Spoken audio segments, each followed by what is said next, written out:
Michael, for coming on. I'm so excited to have you. I'm going to share a little bit of your profile I found to introduce you to the audience. And of course, if you want to add anything, that would be great. No worries. Just add super cool guy to whatever. You are a super cool guy. And I'm so excited. People are going to find that out even more once we get going further in this interview.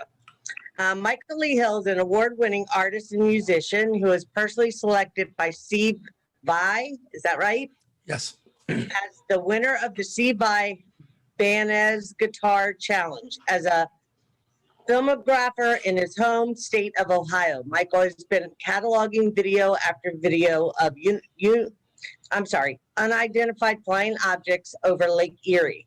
His UFO research footage of Lake Erie and UFOs have created a kind of Billy Meyer-like buzz. Being a contactee and an experiencer himself, Michael seems to have developed an intuitive relationship with these crafts. That's just the beginning. Now, I know also, Michael, you work with 432 frequency for healing. You've created healing technology, and I have one of them, and we can discuss that, which I love this thing. I don't even want to. I was using it, putting water on top of it for a while, but I just don't want to mess it up. So I just touch it and hold it and do my little thing with it, and it works for me just like that. But you also have been on the History Channel as well. And so, I mean, I could keep going. There's, a bunch of things that, of course, I'll be asking you about. But is there anything else that you want to share with the audience before we go any further and I start asking questions? Or no, not really.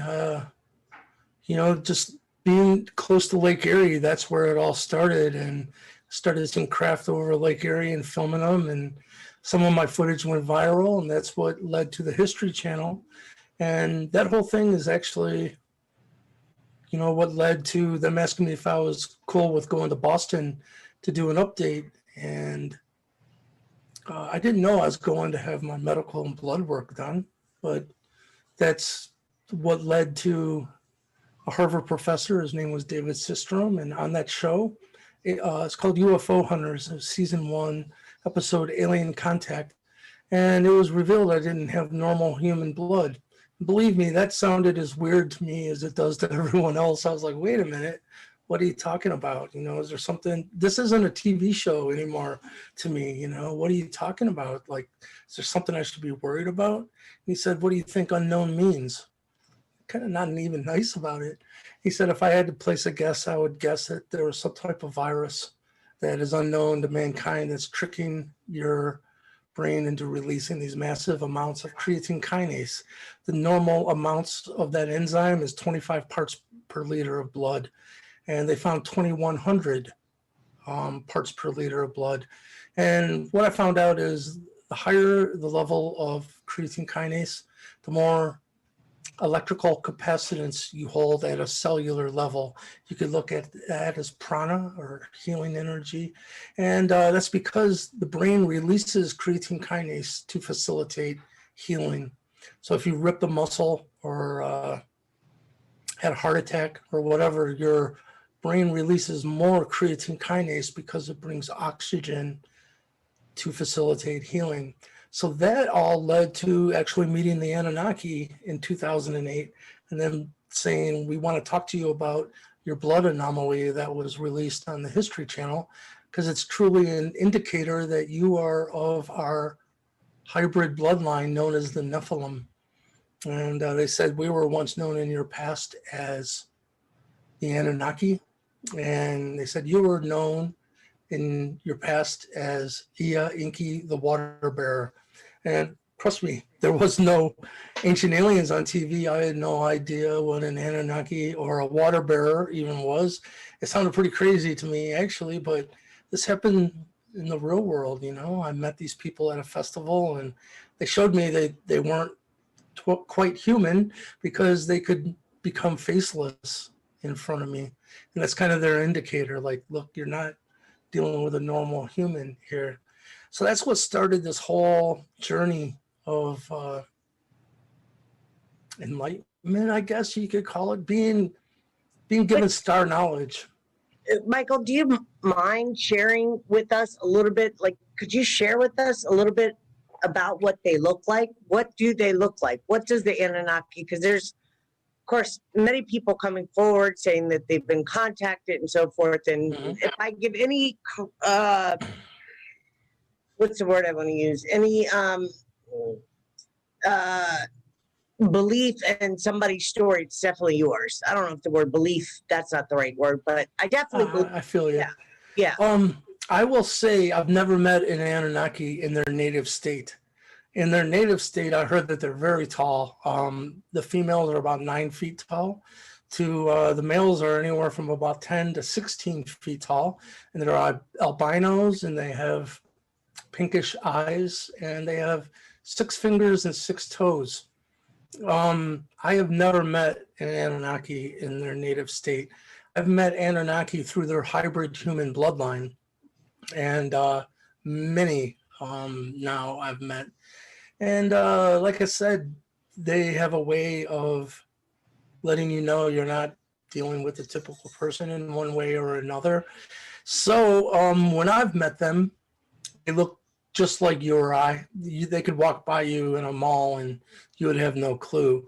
But if they want you to know that you're not dealing with a normal human, I've heard they carry enough cellular capacitance, chi, to send an image into your own neural network to make you see what they want you to see. It's not their shapeshifters, but if they want you to see them with no face. And I heard that's a very typical thing because one of them had made some kind of decree that no human would be able to see their face, their true face. And that was interesting because when I met who ended up being Marduk in 2008, the first thing I noticed is he was faceless. And I said, "Can I see your face?" He said, "No, you'll have to wait till tomorrow to see our true face." And that was a little weird because he didn't say, "No, what are you talking about?" You know what I mean? He knew exactly what I was talking about. And sure enough, the next day I did get to see him in absolutely just human form. And it was weird, very weird because he looked, I'm going to have to digress here for a minute. After that first meeting with him, I decided to sneak a peek. He was right behind me walking out of this gazebo. And he looked like he was made out of plasma. It was like, wasn't physical. It looked like real fine gas. But he had a very distinct, I want to say gargoyle, but it wasn't scary look. It was very regal. He looked like a really cool Star Trek character, you know? And I could see right through him, though. He wasn't physical. And the next day when I seen him in, you know, what happened was I got up out of my tent and poured some water over my head, you know, hillbilly bath. And right when I looked up, him and his partner were walking on the other side of the tent. He said, "Good morning, Commander Michael." I was like, "What the hell is Commander?" But instantly I knew, oh my, that's the person that I spoke with last night in the gazebo. And but instead of looking like this regal gargoyle looking being, he was totally human looking, but it's like he still had the same features, if that makes sense, but they're just subdued. And I instantly recognized him, but he had really, really radiant blue eyes.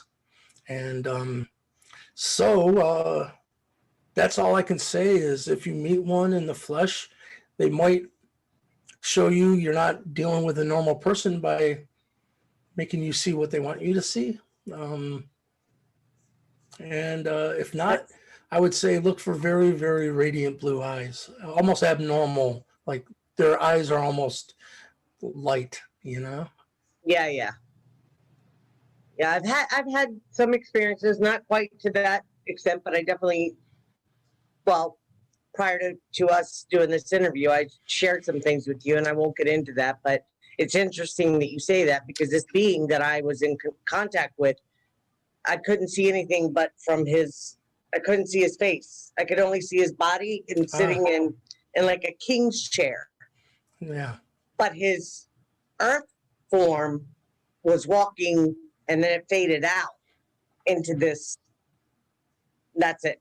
So, but there's more to it. But anyway, so that just gives me some clarity as to what I, why that was the way it was, why he presented himself that way. My point.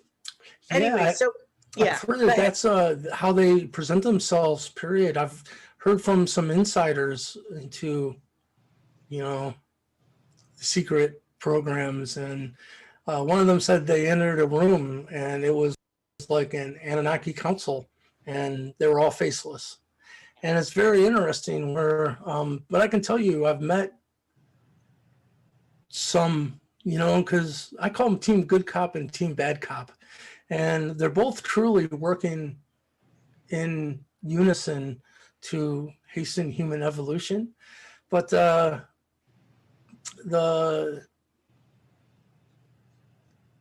they told me, I'm talking Team Bad Cop, that their favorite mythos or avatar or way of understanding how they operate is Cthulhu. Cthulhu is H.P. Lovecraft, and it was this multidimensional being who pretty much knows what frightens you, and that's exactly what they do. The dark side is there to make you experience your own mental baggage, because they understand that thoughts have an electromagnetic reality, energy, and energy can't be created or destroyed. It needs to be transmuted. So how do you transmute a negative thought form? Well, you live it. It comes up in your own personal reality, and for you to give it love, because if you gave it love the last time, it wouldn't be recirculating and remanifesting. So the minute you can see it as something different and more love filled and go, well, maybe I could be thinking about this in a different way, you'll see it transmute those energies. And up until you do that, those same negative thought forms will keep recirculating. You'll go, why does this same crap keep happening over and over and over again?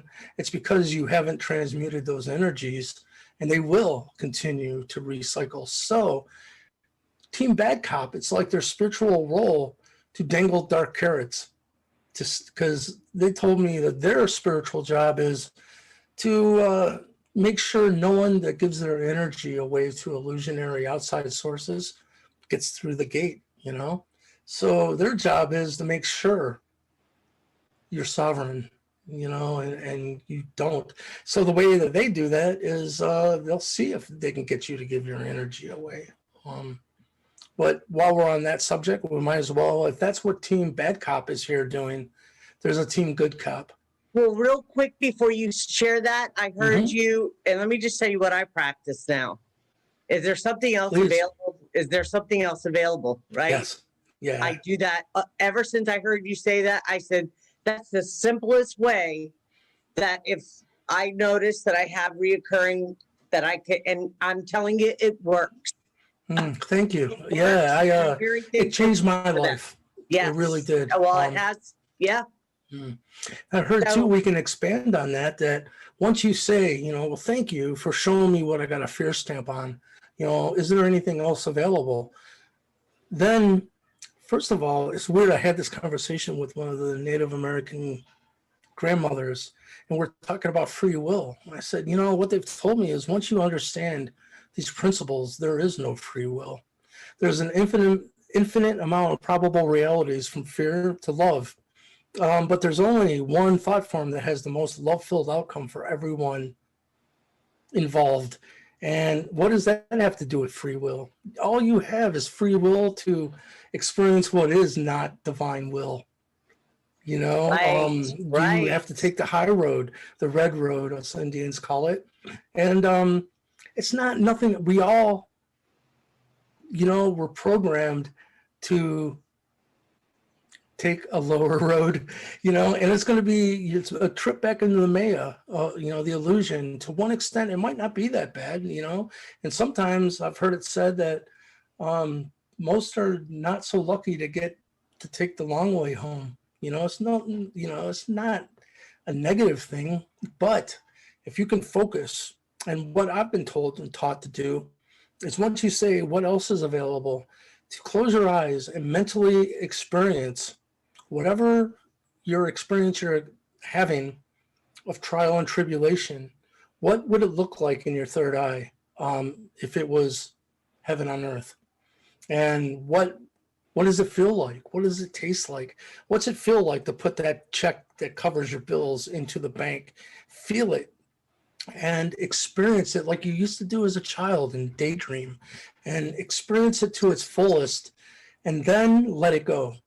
Because someone said, well, why do you, because only do it for 5 minutes. That's all it takes. And said, well, why only 5 minutes? And it's, well, if you think about it more, you'll hassle it.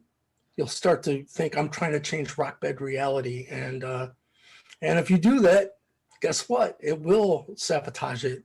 So the key is to what else is available, find that thought form of the most love-filled outcome for everyone involved, live it, and then let it go and don't. But once you do that, I can tell you, if you don't stop it, it's coming down from the cosmos like a freight train, and it will manifest into your life. And once you do that a few times, that's a truth that comes from within. You know, no religions, no books needed. You'll start to go, well, what else can I transmute? You know? Yeah. Yeah. That's amazing. Thank you, Michael. I mean, I've been doing different stuff of, just I just sit still and get silent with myself. And, I've experienced 0 point. I've also experienced giving my power away out of fear. Yeah, And, we all yeah, do. yeah.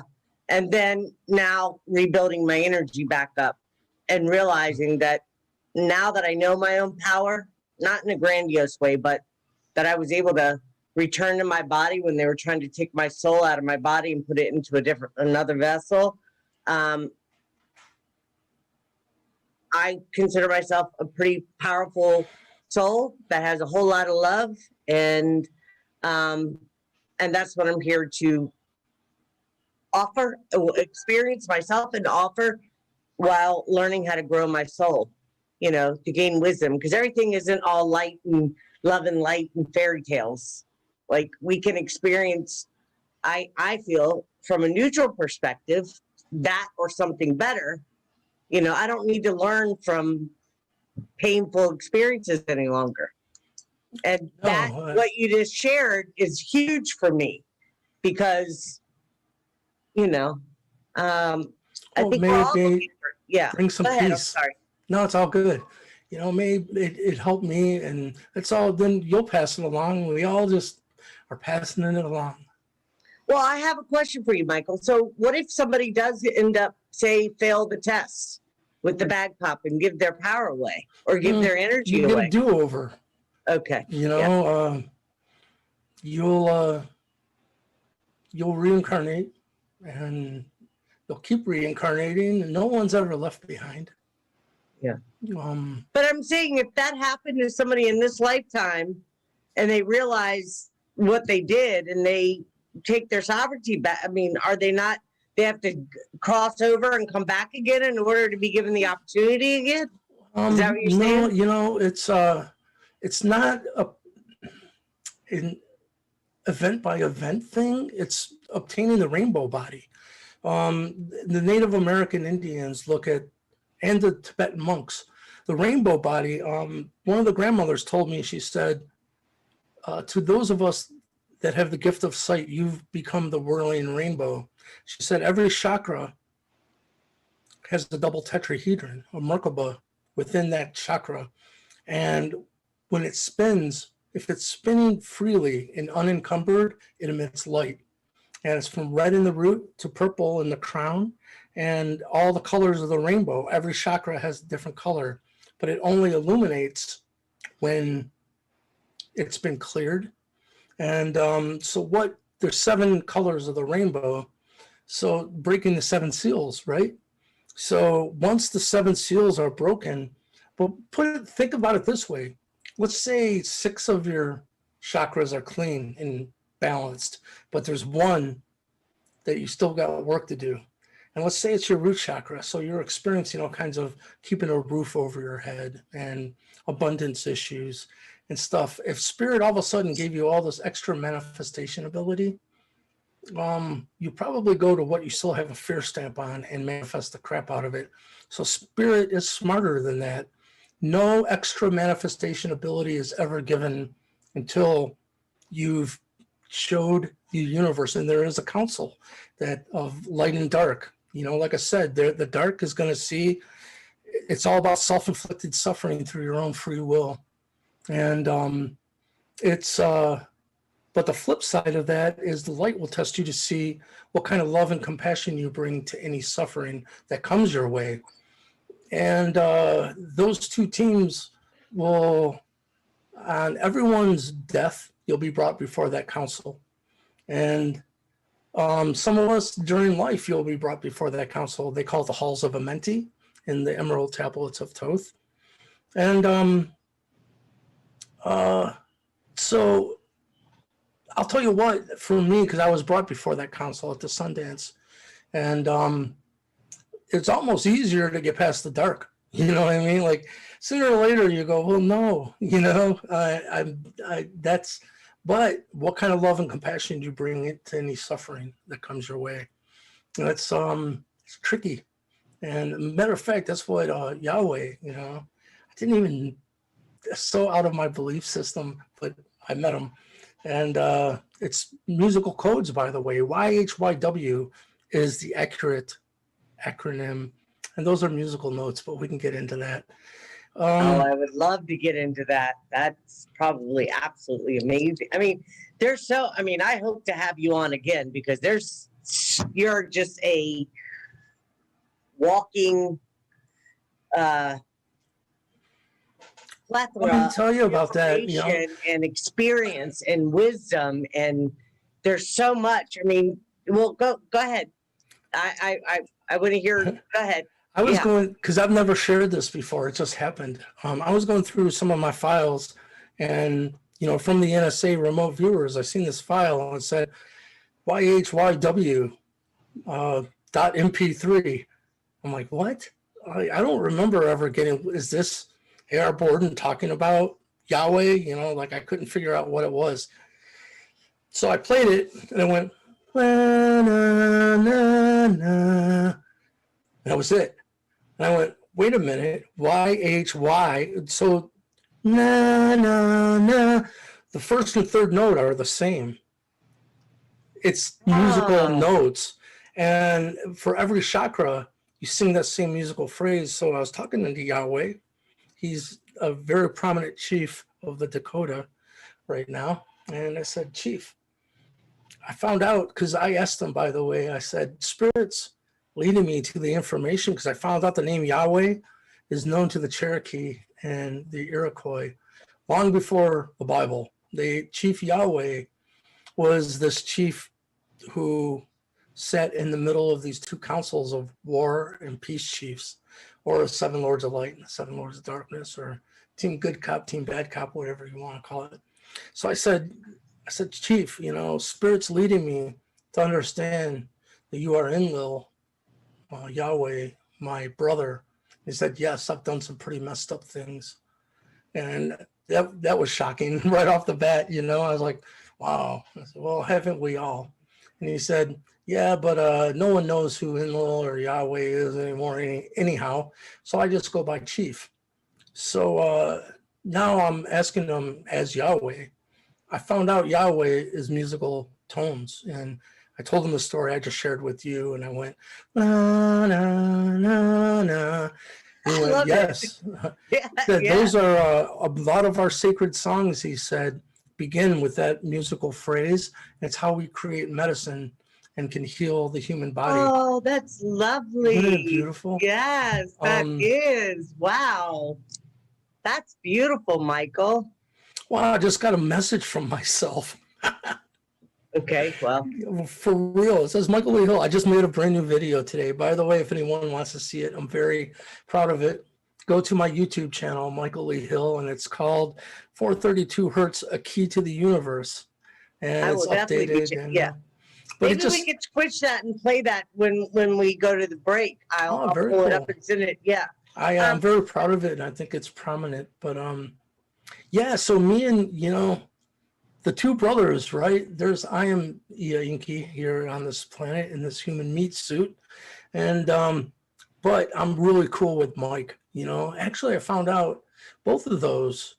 I've been known as many people call them names, but they're not names; they're titles. Ia means grandfather in uh, the most ancient Native American Indian language, and we can get into that. But Enki is also a title, and Peacemaker is a title. They told me my name. How I even found this out is I'd walk into a Star Knowledge conference, and Chief Golden Light Eagle would go, "Oh, Archangel Mikiel is here." I'm looking around, going, "Who? Like, who's he talking about?" He's talking about me, because mhm. eventually, when I was given my name, Rainbow Warrior Eagle, they gave me back Archangel Michael, Saint Michael's sword, and they said it was made. They said this is the 3D representation of this. The real sword is in the astral, but as above, so below. You're going to get a 3D representation of that. And they said it was made by the same process that the Mitchell Hedges crystal skull was made, and that's sound, which I'm sure has begun work with the. I watched and saw pictures on the Team Enki Facebook group, the Crystal, and I noticed that guy was doing something with your head. What was that?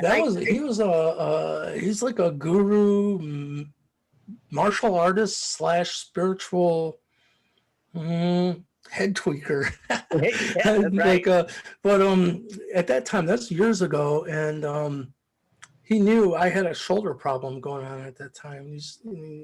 We worked it out. He said, I really like your crystal discs, which is interesting. He just contacted me about a week and a half ago and said, this thing's just calling to me. Can tell me what this is again. But anyhow, we swapped, a love swap where Yeah. he would do some work, and that's what was happening in that. And he does these like holds where he has your arm up and has, but he healed my shoulder for real. And Yeah. anyone contact me through Facebook, and I can put you in contact with him. He's in LA now. Yeah, we'll definitely make sure that your information, anybody that wants to contact you or your products. I just ordered a necklace. I was hoping to get it before the show, but that's okay. I'll still be showing it on Facebook. I'm super It's on excited. its way. Yeah, And I yeah. give you I call it the 432 swag bag. It's all bunch of extra goodies. No, don't tell. If For, you did, thank you, and I'm very grateful for that. But I want to be surprised, so don't tell yeah, me. yeah, it's just cool stuff. Yeah. So okay. So we'll get back to the discs and so forth. What about the Seth material? Because I know you are very you hold that information up in high regard, and Yeah. I hear you recommend it a lot to people. So can you share a little bit about that with us? Yeah, that's what changed my life, and that's what actually taught me about belief creating reality. Belief is thoughts, feelings, and emotions. And when what had happened was my aunt was murdered while she was living with my parents, and I lived 2 streets away. This is in the late 90s. And I hit a wall mentally. I was like, man, if there's anyone out there or in here, you need to speak up. And I had read a book on psychology, and it had a lot to do with people that just believed in something so strongly that they could tap into this power of self-healing and whatnot. I said, I can't just believe in something to tap into that power. It seemed unfair to me. I remember for about 2 years of going, wow, this seems unfair. You know what I mean? I can't just make myself believe in something. And then finally, this voice in my head said, well, maybe we all have that power. It's nothing you need to believe in. Believe in you have the power. And And I physically wrote Thoughts Create Reality. And right after that, I was introduced to the Seth material, and his main thing was Thoughts Create Reality. So right away, I was like, whoa, because up until that point, I was very scientific minded, and I would have probably thought someone channeling or whatever was just a human brain malfunctioning. But Right. I couldn't throw it under the rug because it was exactly what the conclusion I had come to. So I began reading those books at every break. I was a manager at a company that made dollar bill acceptors for gaming and vending. And every 15-minute bell at 8:45 to 9, I'd have my Seth book out. And then at lunch, I couldn't wait till the next break so I could get more into Yeah. it. Yeah. But I read all of it, but I got to a point where, first of all, those concepts that he was bringing to the table was so out of my paradigm. It was hard for me to break out of that old paradigm that there's one reality, you know what I mean? And it was very, very difficult. But once I remember, it caused me to think so much that my temples were hurting, like my brain was exploding. And but after a long couple of years, when I asked the universe, I need some answers. They didn't give me the answers. What they gave me was an unquenchable thirst and led me to beds of spiritual information. And so in about 3 years, I probably read about 125 to 150 books in that time period.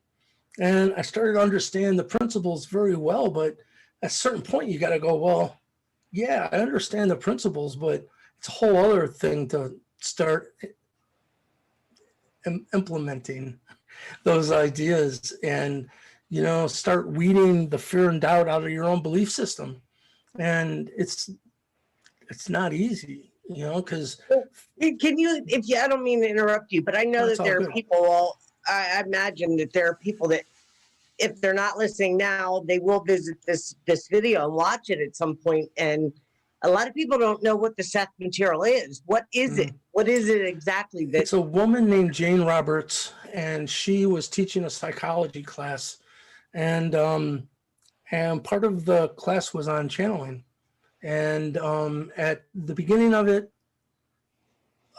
she used a Ouija board, and this intelligence came through and said, well, guess what? You don't need the Ouija board. If you want, we can just do this. And yeah, with her permission, this intelligence would come through, and her husband would write it all down. And the concepts are so deep that now quantum physicists are going back and studying it because they find out it's accurate, yeah, but it's very strange because not only is it accurate, but something that's brought up in the first book might be brought up in the second book, and they're just perfect. There's no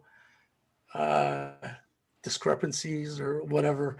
If I could recommend anything, I would recommend starting with Seth Speaks. And by the way, when you get the Seth Speaks book, you'll see that, Deepak Chopra said, if any studier of consciousness could have no better place to start than the Seth material. And Jim Henson was a big fan and actually went and met Jane Roberts, and so on and so forth. It's actually like the guarded secret of spiritual info that has already changed this world. And I'm waiting for the movie. that's interesting that you bring up Deepak. I went and saw him at Georgetown University for the 13th Disciple, his book. I love Deepak. And out of, I don't know, hundreds of people before me and probably hundreds after me that were getting a book signing, he stopped and looked at me and did this.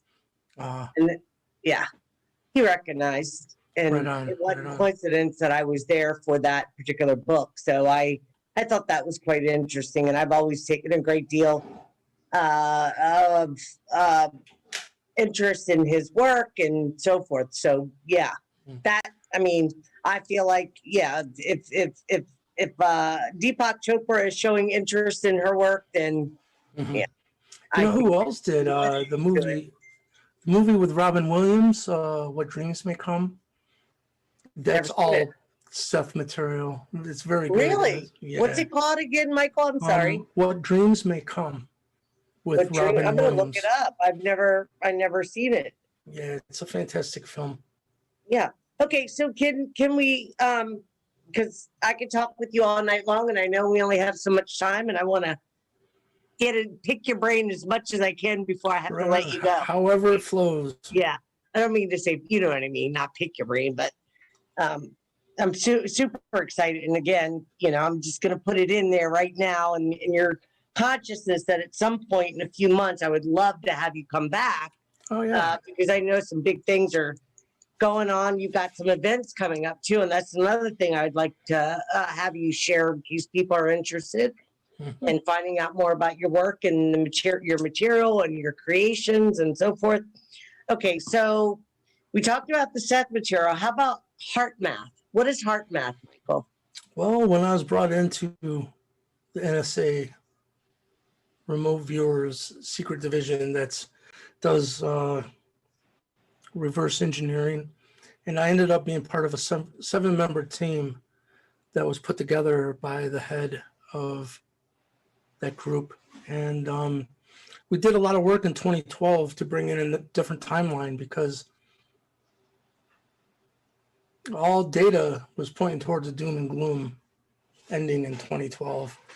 And especially Hurricane Sandy was being guided artificially into New York. And simultaneously, there was Earthquake Charlotte on the other side of the United States, on the left side, and that created a 20-foot tsunami. It was like an 8.0 earthquake. And that tsunami was heading towards Hawaii. And pretty much I was part of a team that made connection. They verified that we have, they called it a handshake with the Annunaki and the incoming kingdom, Nibiru. That's not their name of it, by the way. But it's interesting because they said, like, for instance, Hurricane Sandy, they said, we know you're not weathermen, but they gave us tasking instructions that had all the latest data from satellites and, weather systems and whatnot. They said, we know you're not going to know what to do with this information, but all we need you to do is lay your eyes on it because it's been confirmed your Anunnaki counterpart is looking out through your eyes. They will know what to do with this information. You don't need to know. And it was all about reducing the energy of those storms because it was part of the transhumanist agenda for depopulation. So what I'm telling you is we went up against the Georgia Guidestone people. And Wow. Yeah. And well, that's pretty big, Michael. Well, part of it is like I'm very proud because on the other side of the United States, that earthquake, Charlotte, tsunami buoys don't lie. There was a 20-foot wall of water heading towards Hawaii. And people don't even know if the energy had not been removed out of Hurricane Sandy, it would have been catastrophic in ways that we can't even imagine. Because if it would have flooded even the subways, it would have, all the rats would have come to the surface. And imagine all of a sudden there's millions of hungry rats on the surface. So as history can show you, all the energy was taken out of both storms. And I'm very proud of it. We saved millions of lives. And I can't say it was me because, but I was part of it. Well, that's right. So wait a minute. So what do you think about the Georgia Guidestone? I mean, do you think that's a legit, or you think, what are your thoughts about that? Yeah, it's just they're wrong, Well, of course they are. It's really weird though, because I talked to the leader of this group about this, and depopulation, when you really look into it's scary because there is a truth that in 1950, we had 2.5 billion people on this planet, and it took all of time that we know of to populate this planet to 2.5 billion. Here we are in 2021, it's going on 8 billion. So in 70 years, we've more than doubled the amount of population. And the truth of the matter is, overpopulation on a planet is just horrible. Like, it creates conditions that makes it unlivable for everybody. And so I can see why they're worried about it. But I told AR Board, I said, listen, it doesn't seem like coincidence to me that you in a garden, when a flower is ready to bloom and go out into its environment, it's going to have the most seeds as possible on it. And it seems to me that if we rearranged our mental intention from greed and bullshit and hurting each other to exploring inner and outer worlds, that we could figure out how to get off this planet. And, and so one thing he did say, let me just say this. Yeah. He said, would it surprise you to know that wouldn't be the first time? I went, oh. Yeah. Mhm. Well, yeah. Okay, so I appreciate what you just said, but there is talk of, that there's an ice wall going on around this planet. When that ice wall comes down, we're going to find out that there's so much more land than we are even aware of, that we're privy to. Like, the land that is not being in use comparison to what's being used is like, I don't even know what the comparison is, but from my understanding, it's pretty, Yeah. And, able to shift from this dimension to another right. will handle a lot of the depopulation Yeah. things. But you know what? I'm talking about the elitists, had in their mind that when all these earth changes happened and, that they would go down into their underground bunkers and leave us to survive if we could. And when the dust had settled, they would arise to have their little utopia and not have to worry about us. Their main thing, I was brought into a meeting where it was interesting because anyhow, they said the biggest problem that they've had with keeping extraterrestrial information away from mankind for the last 25 years is unlimited free energy. They said, of course, on the surface, unlimited free energy sounds great, but it's Pandora's box, and a planet has to be vibrating at a certain level before it can even be allowed to be released, because they said with unlimited free energy, well, it's unlimited, it's free, and it's energy. You could do with that what would make a nuclear suitcase bomb look like child's play. And specifically, they asked me, what do you think a Middle Eastern man that would stone a woman in the middle of the village because she'd been rumored to be having an affair, what do you think he's going to do with his unlimited free energy? I thought, wow, that's actually a very interesting point. They said pretty much they don't trust humanity with unlimited free energy because they think we'll self-implode. And you know what I said was, and they said they were very worried about fundamentalist religion and how they would respond. So I said, well, it sounds like to me we're all in agreement that there's higher intelligence here that we could talk to and see how they got through this phase of evolution, maybe millions of years ago. So I don't want to talk to Biden or Trump or Putin. Let's talk to someone on a galactic council and see how they got through this phase of evolution and got to where they had unlimited free energy. Because they said once the information is released that we're not alone, that leads to, well, how are they getting from A to B? That leads to their propulsion systems, and that leads to unlimited free energy. And they said specifically, you don't need extraterrestrial interference to start to understand unlimited free energy concepts. And they brought up Nikola Tesla, Well, He, I was going to ask you about that because I know that there was towers that, from my understanding, in Texas, they're already testing out these Tesla towers to offer free energy, I suppose, or at least they make use of it. And when we say they, maybe government or whoever has, the ability to connect with these people that are creating these towers. And what do you think about? I mean, okay. So let me just ask you this, Michael, because I have so much more I want to definitely get to, and we're going to be taking a break probably in about 10 minutes or so, just to give you a heads up. Mhm. But so, where do you see humanity going? I mean, where's your mind at? What do you think?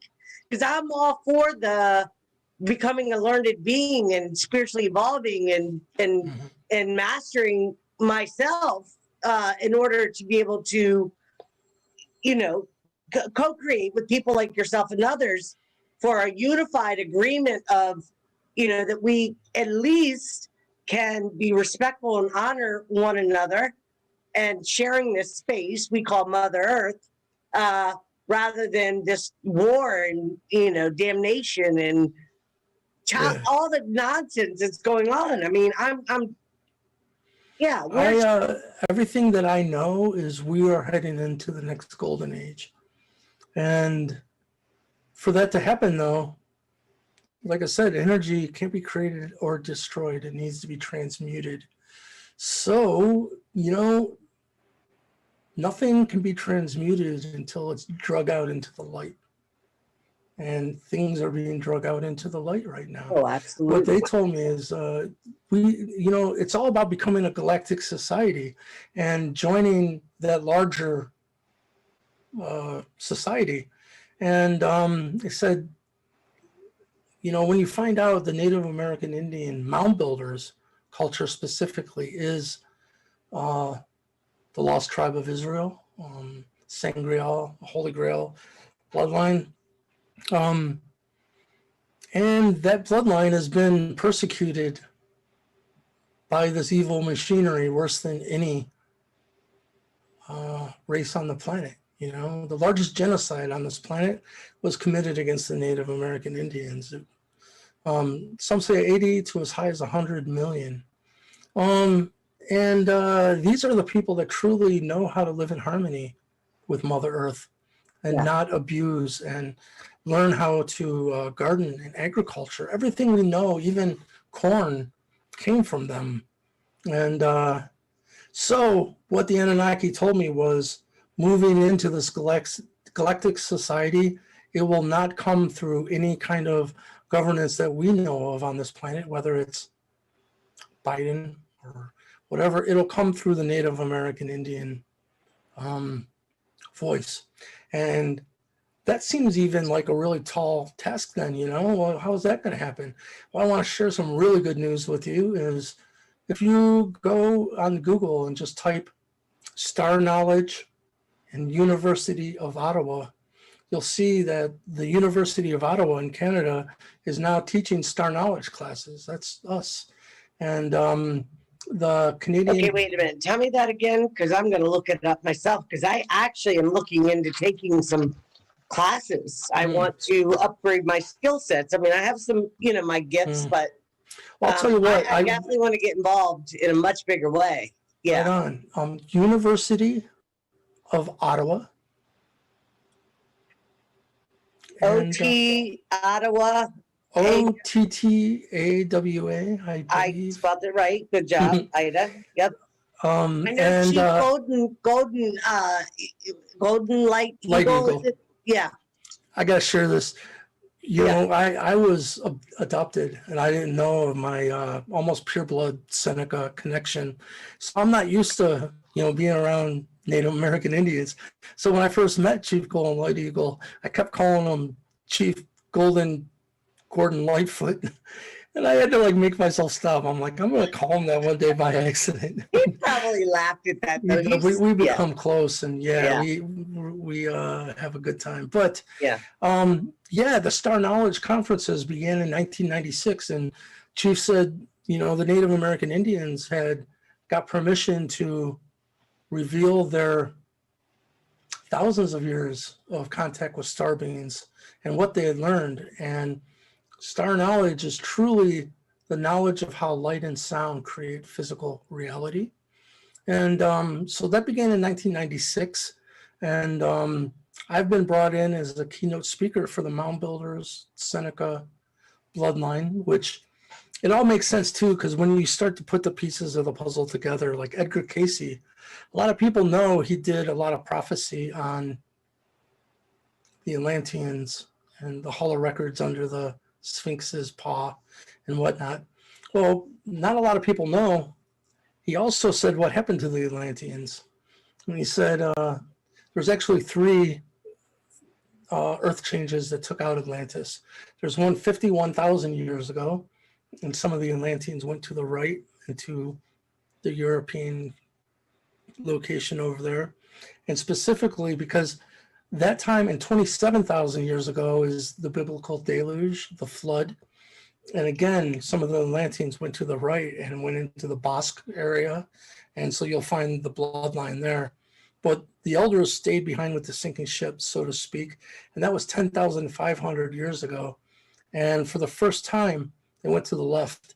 And they came up into the bottom of the North American continent, meaning the Mayans first, and taught them the Mayan calendar, Mayan pyramid building. But we can get into this. There was an experiment that was put into play at the 27,000 year mark that would make us experience our own mental energy in an accelerated fashion, unbiasedly. You know, whatever you put out, you're going to get back tenfold. And if it's love, then hallelujah. But if it's fear, God help you, because it's going to be made manifest, and hope she'll change it. You know, it's really them trying to give us the heads up and be the most prepared for the end of this time cycle, which was 2016, not 2012, as we're saying. So what happens is, as we approach the end of one of these Kali Yugas or a grand time cycle, our Earth, got a hair in my mouth. Earth human consciousness is tied to the Earth's electromagnetic field, meaning when the Earth magnetics are higher, it's like training wheels. There's more of a time lag between the thought and the manifestation of thought. Meaning you could say Joe pisses you off and you're like, man, I hope something bad happens to him. And then the next day you realize, oh man, I was mistaken. Joe's pretty cool. I looked at that situation wrong.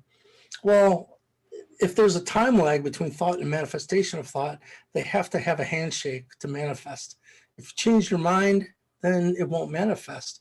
But as the Earth's magnetic field comes to zero, which we're about there right now, thoughts are manifest almost instantly. You have no time to change your mind. So if you enter a time of the end of this grand cycle and you haven't done your spiritual homework and your belief system is filled with a lot of fear and doubt and nonsense, it's not a good combo. So they put this experiment into place 27,000 years ago. So why I'm telling you this is, even with the Mayan culture, you know, they said we didn't come up with this stuff. Quetzalcoatl, they said some big white dude, you know, with blue eyes showed up and he taught us how to do this stuff. But sooner or later, darkness set in, you know, because that, if you think 27,000 years ago is when the experiment to accelerate human conscious evolution started. When we're talking 10,500 years ago, that was well underway. So it's almost like anywhere the light went, the dark followed and started going, hey, maybe if we sacrifice other humans and cut off their heads. And so the elders are like going, whoa, wait a minute, I don't think they're getting it. Let's get the hell out of Dodge. Well, now that you bring that up, and it just, so what do you, are you in agreement? Just like, because I know that the Draco reptilian, the culture, that's part of the culture is sacrifice. No, I don't agree with it at all. I think it's unnecessary. The only good thing about suffering is if it leads you to the knowledge that it's not necessary. God doesn't want your blood or your flesh. It's just nonsense if you really stop to think about it. I don't agree with it at all, but that's the key, that's giving your energy away to an illusionary outside source. Right. Okay. How In about definition. So what do you think about this ancient story that we've been told that Jesus was crucified on a cross? What are your thoughts about that and the being known as Jesus? Like, what are your? I'm just curious. Well, I met him as Yeshua in the physical, and it was at the Sundance, and it was brought to my attention. You know, Yahweh said the trickiest way the dark have to get you to enter their territory is through love and compassion. So truly, it's like coming across someone drowning in quicksand, and you think you're going to try to help them, so you jump in with them. That doesn't help anybody. It doesn't help them, and now you got two people drowning in quicksand. The only way to help them is to stand on your own solid ground and reach out a helping hand or throw them a life buoy or something. You have to be on your own solid ground. And he told me himself, because he said a lot of things I went through was to make sure I was sovereign. And he said we all had to learn these lessons because there's whirlpools of mind control from the mass consciousness. And he said for Native American Indians, you know, going before the church or going before government, if you're not careful, there's whirlpools of keeping up with the Joneses or peer pressure or wanting to fit in. And you got to learn not to be swayed by others' mental energy. And that's just a spiritual process. But Yeah. uh, What are your yeah? What do you believe? Because it's my understanding that it's always been the divine feminine. And we talked about that. Do you want to take a break and then we'll come back and yeah, perfect. you had said that you would mention, you know, share with me some things about the divine feminine and the suppression of divine feminine. Yeah. And I think that, yeah. So we'll just take like a 5 minute and we'll play your song and then we'll come back on. Is that okay? Perfect. Michael? Yeah, let's see where Kate, I'm so thankful to you. I'm so happy to connect with you and to do this show. And Me too. Thank you for having me. absolutely. Ready for break.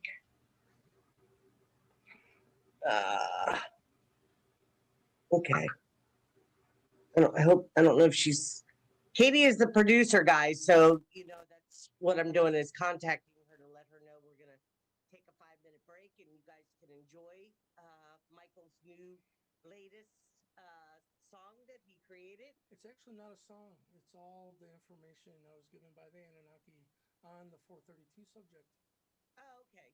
So, What you had, is that music? No. Oh. You can just play the music. Anything you want to play, I'm cool. Okay, well, because I sent to her the key to the universe. That's it. Yeah. Table, and there's much more. So what happens when you divide today's music standard of 440 Hertz by 12? 440 Hertz divided by 12 equals 36.666,666,666,7.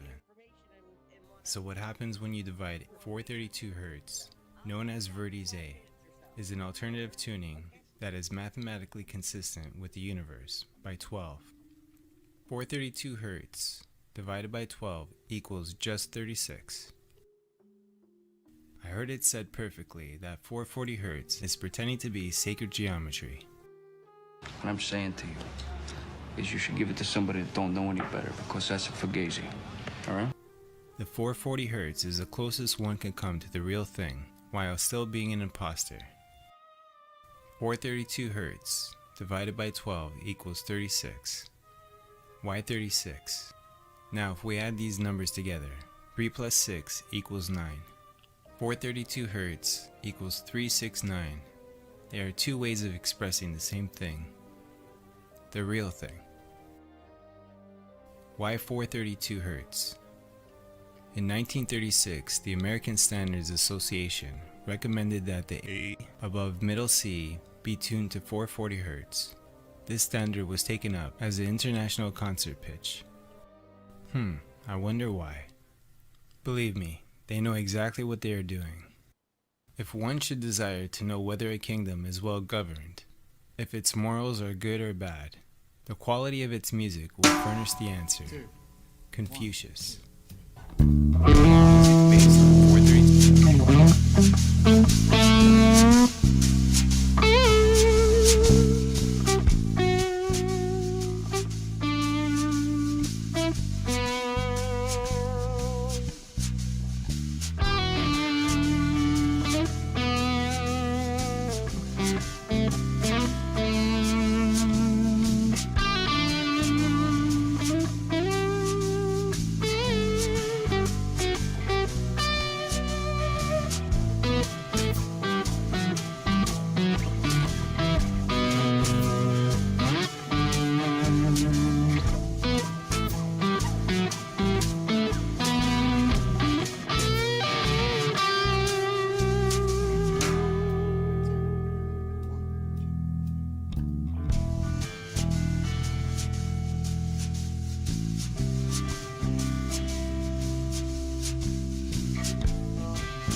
Appreciate everybody hanging in with us. That was perfect timing. Yeah, very good. Michael, thank you so much for coming on and being a guest on Conscious Heart Solutions. Oh, it's my, And that is, my pleasure. Yeah. It's been a long time coming. You and I I've, you know, I don't like to use the word followed, but I definitely have appreciated your work and have reached out to you many times. You've always been very courteous and gracious, and I appreciate that. I'm part of your Team Enki group. Right on. You know, I share a lot of your posts on Facebook to reach more people because I believe in your work and I believe in you, and I appreciate you and Sarah. I hope to meet her sometime. You're a beautiful beloved. Absolutely. So bringing up that, can we discuss what you were referring to as far as like why I'd asked you a question. So Michael and I had a short discussion prior to going live, and I'd asked him about the divine feminine and why I know that a lot of us women, and I'll speak for myself, have felt the suppression of the divine, you know, my sovereignty and my creative expression and having throat chakra issues and being able to speak my truth and these kinds of things that I'm still working through, although I'm much further along than I was. So what was it that you were kind enough to share with me, and why that is? Why is it that women are such, or seem to be such, a threat to the divine masculine? Or What they told me was right before the break, we're talking about how they wanted to help mankind and to accelerate human conscious evolution by making us experience our own mental energy in an accelerated rate. Well, if you're going to do this, you'd probably want some kind of counsel to see how it's going. You know, how is this experiment going? So they broke off into two camps, 7 war chiefs, 7 peace chiefs, 7 lords of darkness, 7 lords of light, team good cop, team bad cop. So team bad cop, so they're gonna see if they can get you to give your energy, your I am, away to an illusionary outside source. In hopes that if you do, you'll learn to change it and take responsibility. But simultaneously, let's call that the dark path, right? Well, for the light, what would be the greatest help to humanity from a dark path? What would be the best benefit of helping mankind from a dark path if we get to the end? Which, mind you, they're smarter than they know. Actually, one way or the other is not the answer. It's balance. But right. they said, well, at the end of this grand cycle, if mankind evolved technologically as much as possible, that would help. It could, you know, if they don't grow spiritually, meaning us, that you might aim your nuclear weapons at yourself and it's not going to end well. But if we evolved to the point that we had technology on our side and we weren't that far behind with spiritual knowledge. But is it that where we fell short in Atlantis, where we we lean more towards technology rather than our spiritual development? No, Therefore, actually, this is all after Atlantis. This is not anything. This is 27,000 years ago. okay. And so from a dark path, they said, well, what if we could hasten technological evolution above all else? Because that would help mankind the most out of this dark path. Well, how would you, if you look at the whole earth and you look at even the 2 hemispheres of the brain, you got the analytical engineering side, and then you got the feminine, the creative, the nurturing. So what they did to hasten technological evolution as quickly as possible, they started removing the feminine music out of schools, the feminine out of this, because they're trying to get mankind from a dark path to go as scientific and engineering as much as possible. So hopefully we would grow technologically, which, like I said, they know well too that you need both. It needs to be balanced. But Of course. so from the dark path, once I had got through the council testing, you know, at the halls of Amenti, they said you're going to start to see that the dark's grip on humanity is falling away. One was right away, they explained to me about the reason of removing the feminine from Earth's story. They turned Mary Magdalene into a prostitute and a whore. But, you know, recently the Pope came out and said, listen, we had it all wrong. Mary Magdalene was the apostle of apostles and understood Jesus's teachings better than anyone. And now they have a St. Mary Magdalene Day. You know, to me, I'm like, well, wait a minute. What about the 2,000 years of saying she's a prostitute and a whore? But the fact that the Pope fixed that even bed showed me that something's up, there's a change, because that's not along the lines of what Team Bad Cop was trying to do, which Well, I could was, probably get really deep on you about your comments and what you just said because I know some things, but I won't Mhm. go there right now. we can't just let But it I flow. appreciate that. No, I appreciate what you just said, Michael. It is unfortunate that uh well, if we go back into the Egyptian days and um the uh rituals and so forth that were Mhm. being done, um I think that there was a schism that was, and we hear a lot of people talk about like where Enki had changed Enki and uh what's her name, um what's her name, I know you know her name, Which my mind there's a me, lot of me females.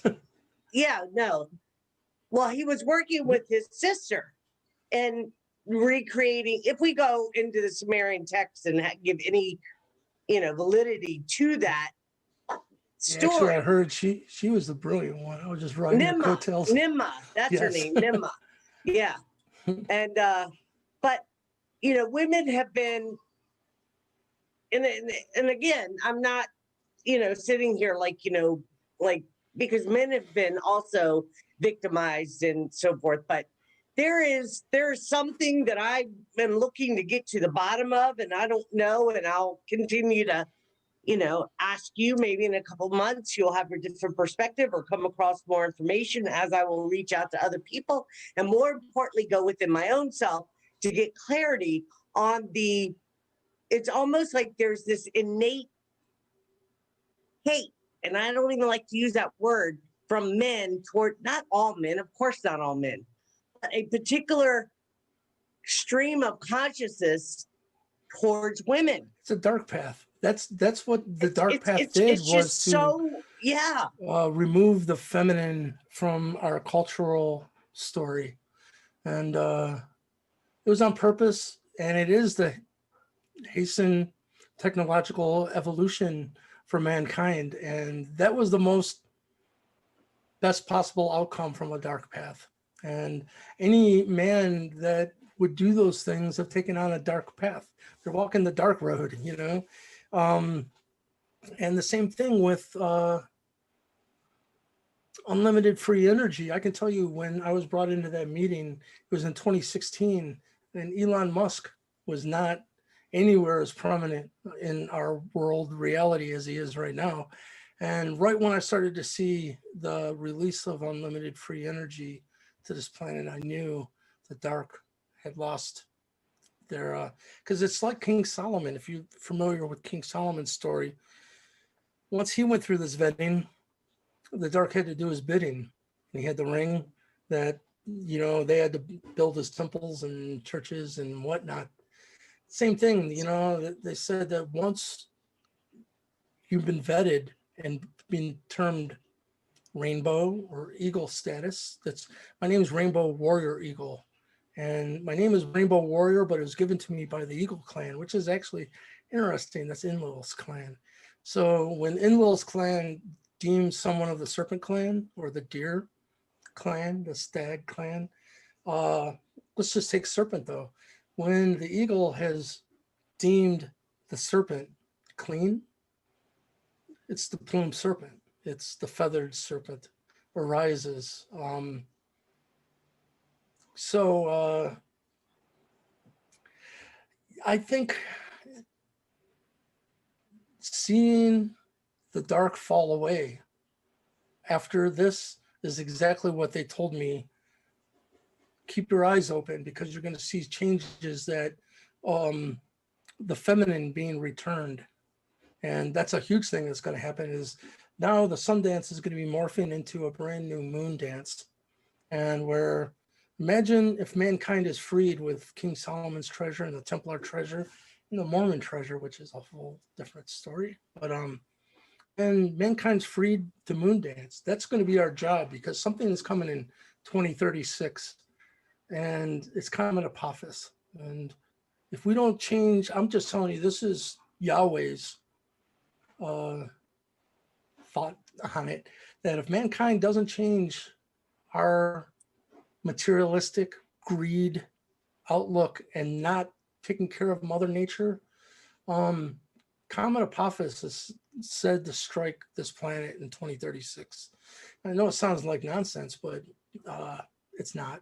Just type in Well, Comet I Apophis. appreciate that. I think that we do. I mean, I don't think, I mean, I know in my heart of hearts, yeah, it's time to get this planet cleaned up. It's time to honor her. It's time to get back Yeah, to teaching the children the right way and to have a pure heart and walk in truth and dignity and integrity. And we've been completely flipped upside down with yeah. the nonsense. I mean, I could go on and on and on, but you know, I don't want to go there because I'm interviewing you, but I have a lot to say about this, Michael. I Oh, right agree with on. you I 100%. feel you. I can feel your passion, and Yes. it's important because, again, you know, who has the wisdom to live in uh, balance with Yeah. Mother Nature is the Native Americans, more so than anyone I've met.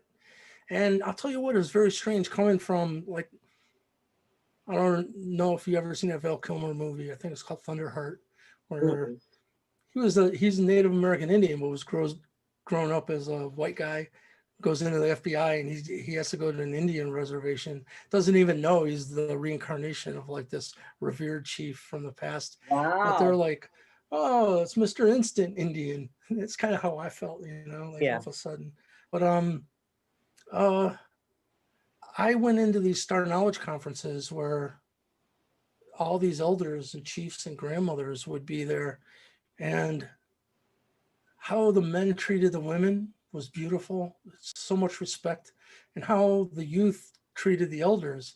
Like if an elder is speaking, the children won't speak, and it's out of respect and reverence. And I'm just like, wow, this is different. You know what I mean? It's That's really beautiful. nice. I mean, Yeah, yeah, we yeah, need to get back to those, you know.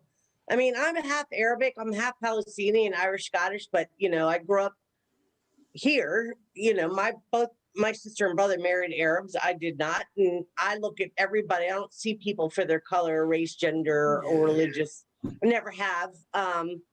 And but you know, the Arabic culture is a lot like that. And I'm not talking, you know, we were Greek Orthodox. So we were on the Christian where a lot of Arabs are Muslim. And, you know, whatever, people's choices, but I don't believe in religion. That's just my own personal, I believe in living a spiritual life. I think that we are born with innate, common, uh, like, our,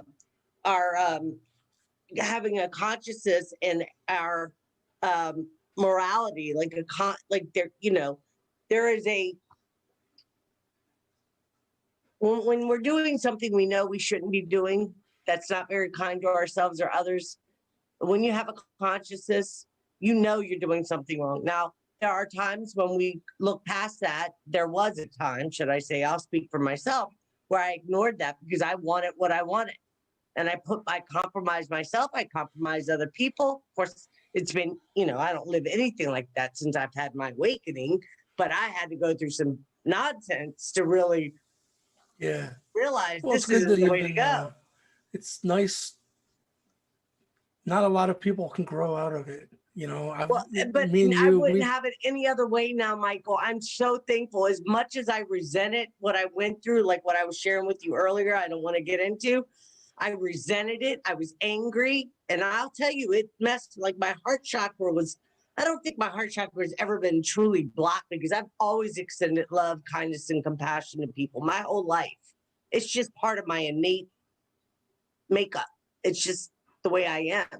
I'm glad And it didn't take you down. It right. takes a lot of people down. Yeah. And you're right. And I'm very thankful for that too, because yeah, I'm so thankful. And to connect with amazing people like yourself. You know, I have a lot of ideas and things. I don't care what it is, you know, I just want to really, uh, every day I do small acts of kindness, however I can, not like I'm going to go out and use, it's just part of who I am. I'm very fortunate in that way and I do give credit to the Pleiadian characteristics within myself. I believe that that's exactly where they come from, where it comes from. That's You our know, and mama's side. yeah, yeah. So a lot of people don't know, you know, the Pleiadians, there's two different bloodlines running through the Anunnaki. There's one side that's all Syrian, pure Anunnaki, and then there's our side that is half Pleiadian and half Syrian. And there's a story. I'll tell you what, it's hard to find much info on Anu partnering with the Pleiadian queen. That's got to be a heck of a story. Like how did that Okay, happen? yeah. Can you share, please? That Yeah. would be fascinating to hear. I would love. Well, the Homo sapien before genetic tinkering was a Pleiadian soul carrier. And just because we were at a very early state of evolution, everything goes through cycles of evolution.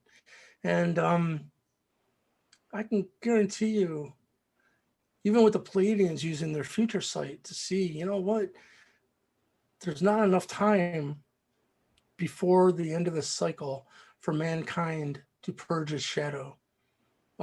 So the queen was okay with the tinkering of humanity to help us be more ready for the end of this cycle and to purge some of the shadow through this conscious acceleration program.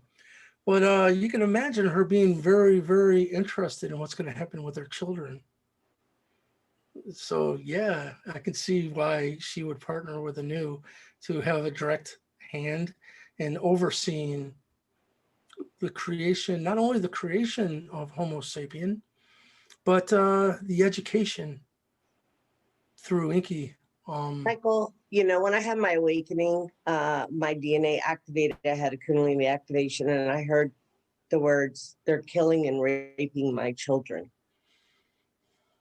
And I had telepathy where I could look at somebody and communicate with them. Everything I was saying, I was manifesting out of thought. Things are happening very rapidly.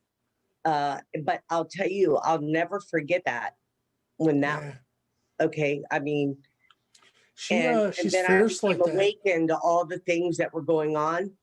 So it was quite, I mean, you wake up and you're like, how do I not know this? How did I not know this? You know, and I mean, I was telling everybody from the bus driver to the cab driver to my family thought I was losing it, you know?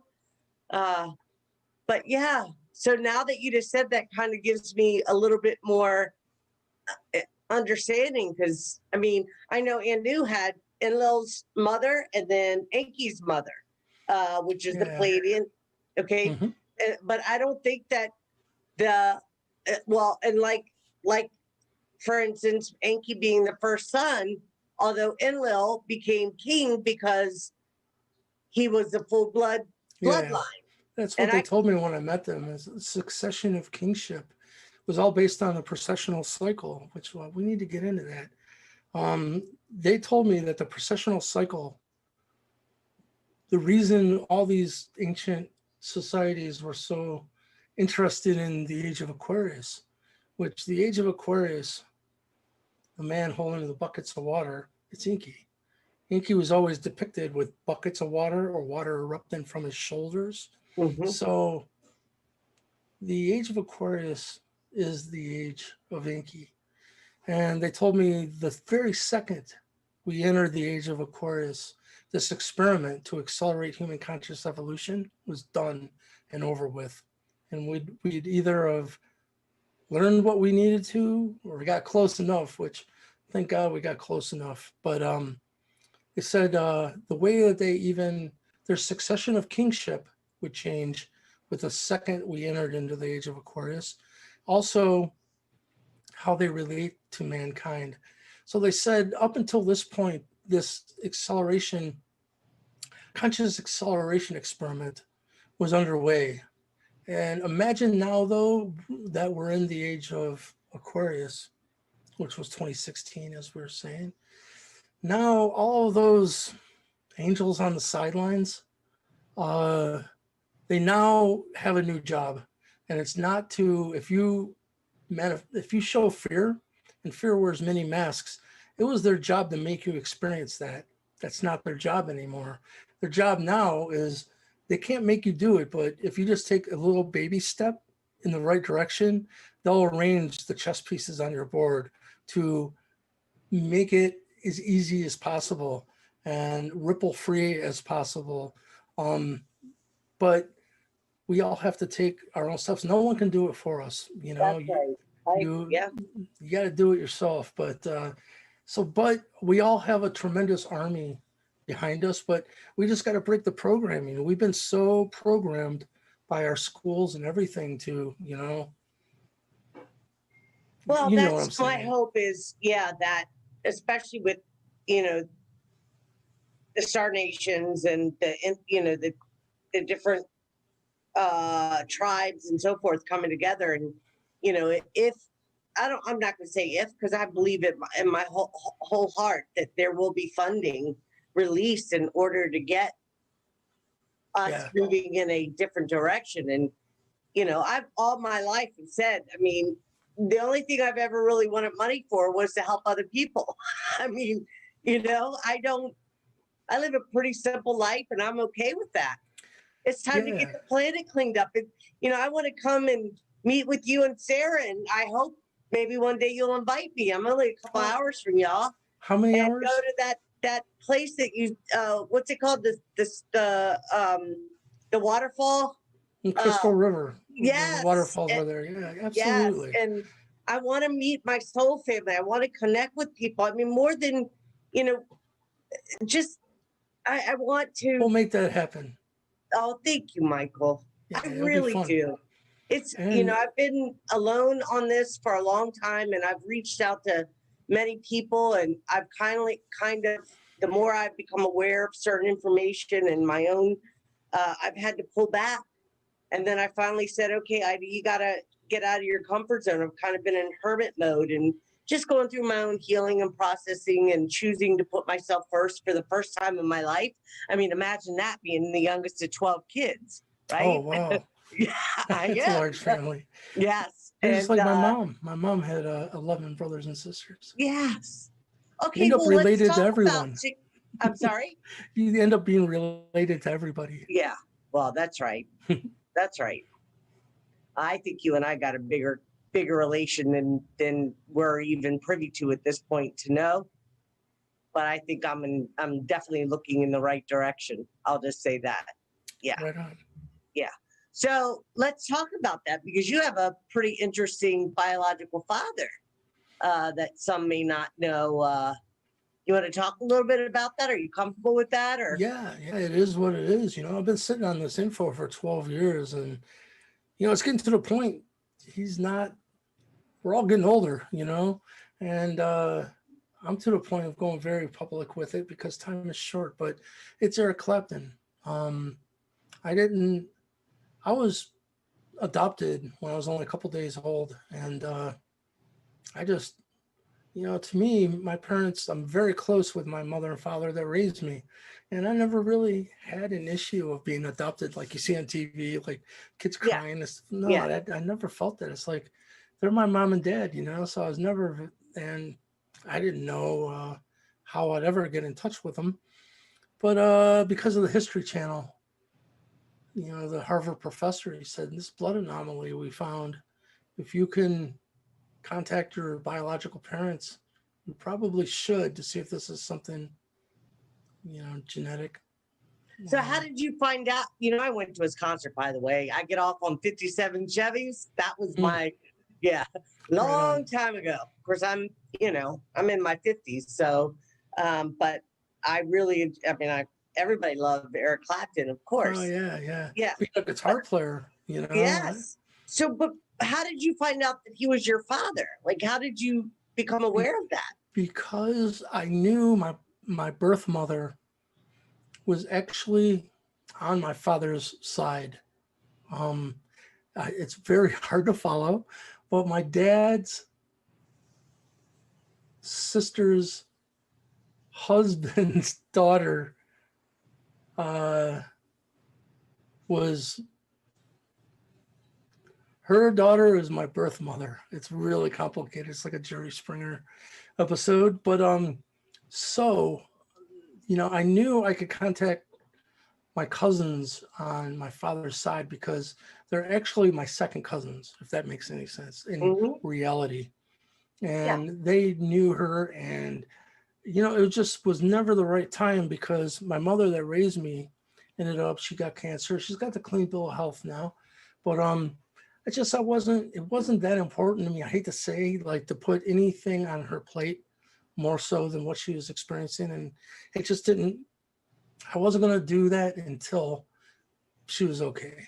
And Well, I'm glad to know that she's doing better because I know that you admit, when I first contacted you about interviewing, I know you had said your mother was having some health issues. And I'm glad to know that she's well, that's a doing whole better. other issue. That wasn't cancer, but she Okay. had a bad fall and Yeah, broke yeah. her hip and her pelvic bone. And we're still dealing with those ramifications. She's had 3 surgeries now, and she's just getting out of the rehabilitation home now. But she's doing a lot better. Third time's the charm, and it is what it is. But with the History Channel and the Harvard professor saying, if you can contact your adoptive parents, not adoptive, but your birth parents, you should. Yeah. So that's for the first time in my life. I tracked down my birth mother and I met her. And I met my 2 half sisters for the first time. And that was really strange because I was raised an only child. And when I met my sister, it really blew my mind because this is in late 2008. It's not that long ago, you know. She had my exact same sense of humor and my sense of sarcasm and kind of just a viewpoint of the world. And my other sister Charla as well, very similar traits. So that was weird just for the nature nurture thing. I'm like, wow, there seems to be a lot of nature going on. But that's when I found out that Eric Clapton is my biological father, with lots of details to fill in those gaps, and also him being born into, I guess, the Illuminati, and not liking it. They made him participate in eyes wide shut kind of stuff, and well, look what they did to my brother and his son. They they can teach with a heavy hand, and but so yeah, that's when I found out Eric is my biological father. People ask me, well, have you contacted him? And I'm like, well, I about know how to contact Eric Clapton as you do. I hope it happens. I've reached out in Olive Branch a few times, but he probably gets a million people telling him the same thing.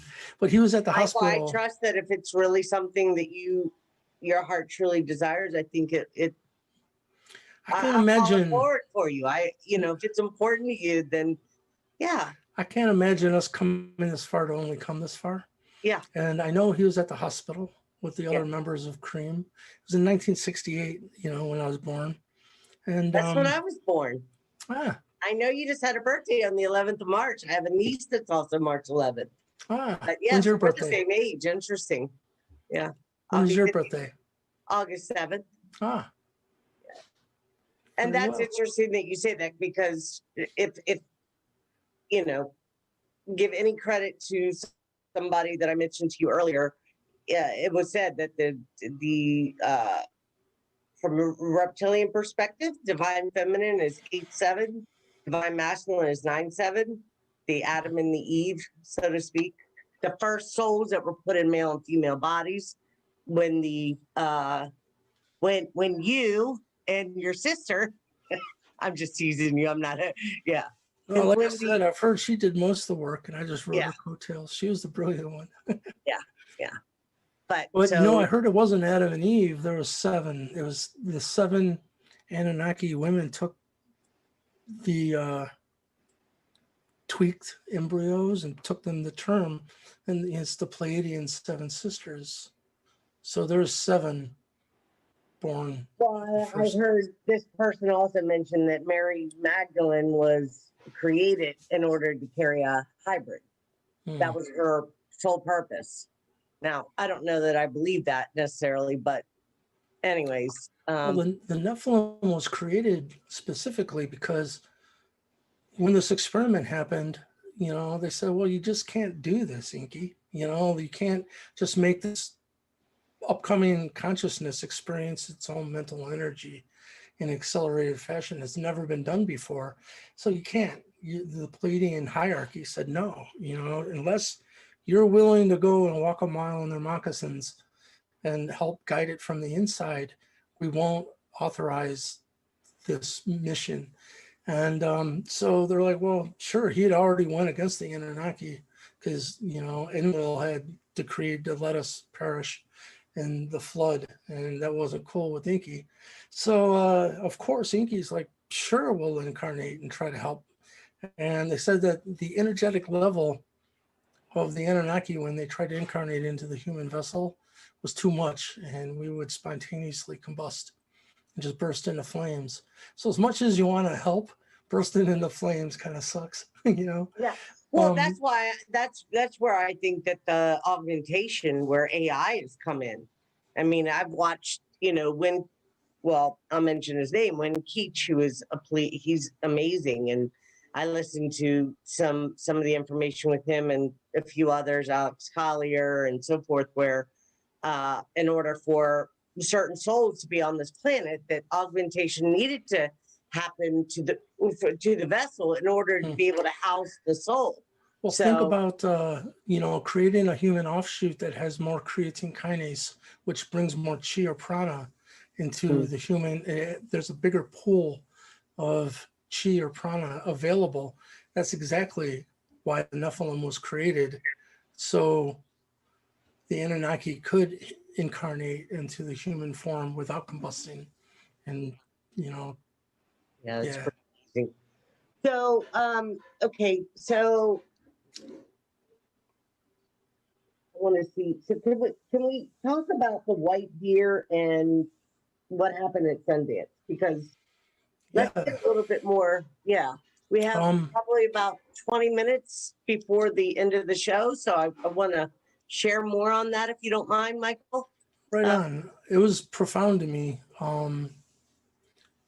There was a Hawaiian female, like a seer or medicine woman, and she was brought there by Chief Golden Light Eagle because right before the Sundance was a Star Knowledge family gathering. And so at the Sundance grounds, she sat down right next to me.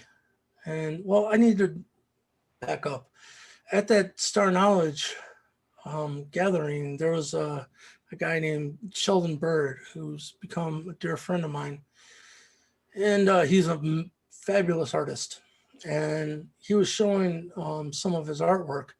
And me and my buddy Al James was at the back of the conference hall. And when he showed it, it looked like a gray. It looked like a gray alien. We're like, wow, that's kind of weird. So when we walked up, though, we noticed it changed from a gray alien into a deer standing on its back legs, very regal, like it was a deer person. We went, dude, we thought that was an alien. And he's like, oh, that's strange, So we just left it at that. And now, fast forward to the Sundance, the Hawaiian medicine woman sat down next to me, and she looks real shocked, and she goes, I see a giant white deer behind you, and its antlers are going up into the cosmos, and that denotes contact into the ancients.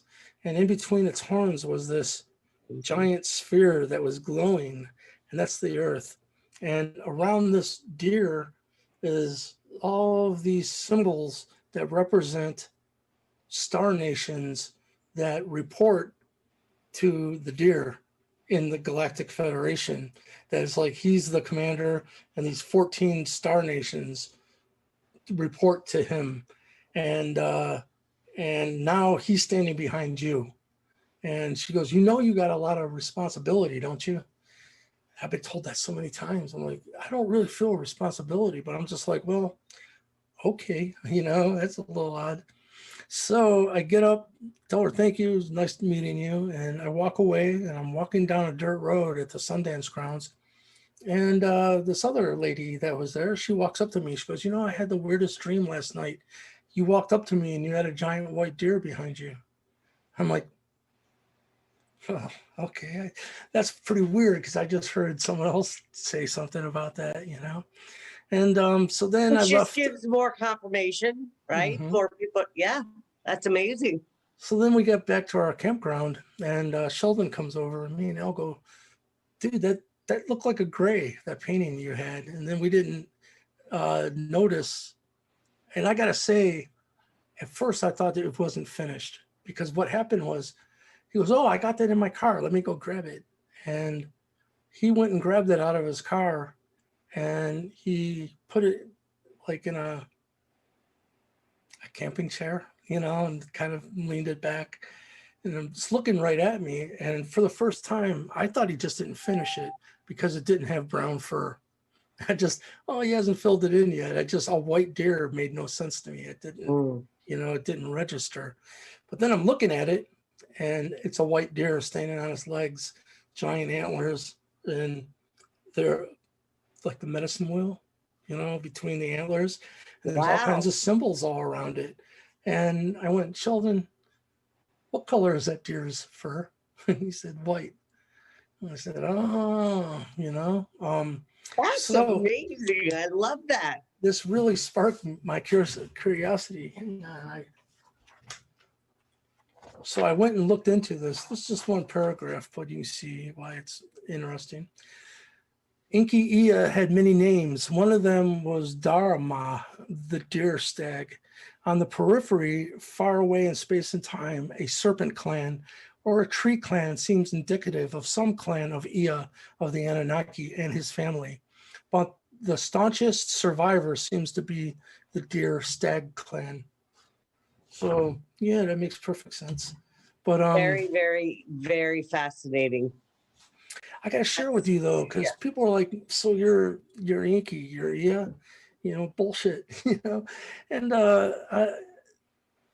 let me tell you, like when I met them, they said you were once known as Ia, the water bearer, Ia Inky, the water bearer. That made no sense to me. There was no ancient aliens on TV. But now fast forward uh, 10 years to 2016, and I'm at the Sundance, and they take down a tree that's used in the ceremony, and we're all there to cut down the tree and do ceremony and give it love. It's going to be used to attach prayer to. And after they're all done, we're all walking back to our vehicles, and someone grabs me by the shoulder and says, "They're having a grandfather meeting, and your presence is requested." So I'm thinking, well, okay. First of all, I was kind of weirded out because I don't have any children. I'm like, grandfather, what the hell is that about, you know? So when I walk over to where he pointed to, one of the female sun dancers, she was sitting on the stump of the tree that they'd taken for the ceremony. She pointed into the woods and said, "They're right in there. You can't miss them." So I said, "Oh, all right." So I went in there, and it wasn't easy to get in there. And there was no one there. I was like, "Am I getting Indian punked?" you know? So I made my way out. And like I said, it wasn't easy. There was a lot of thorns and thicket, and my legs got pretty cut up as I remember. And but I make it to the car and just trying to figure out what the hell is going on, you know? Get back to the Sundance grounds, and this little girl skips up to me. She said, "Spirit told me to tell you the grandfathers were in spirit form, and that's why you couldn't see them." I'm like, "Whoa, wait a minute. How do you know this?" She goes, "Spirit told me," and she hopped off. I was like, "Oh, this is getting a little odd, you know?" So a little bit later, one of the grandmothers pulls me aside, and she tells me she's actually from the 13th dimension, and it's nice to meet me and this kind of stuff. And at the end of our conversation, this other woman walks up and talks to her for about 5 minutes and says, "Thank you, grandmother, so much for your time. Oh, is this your grandson?" She goes, "No, this is the grandfather." And again, I'm like, what the hell's going on with this grandfather stuff, you know? So a little bit later on, it was grandmother Morningstar. Imagine that, right? Right. I love that. Yeah, that's truly her Pretty name. awesome. She pulls up in her minivan, but mind you, before this, she's the one that said, Michael, you are the rainbow we've been waiting for. Those of us that have the gift of sight, you become the whirling rainbow. And she explained all the chakras emit light when they're free and balanced and whatnot. So later on, I'm outside, I'm smoking a joint. I gotta say, I think marijuana was put here by God, and it has a million uses, and they're all positive.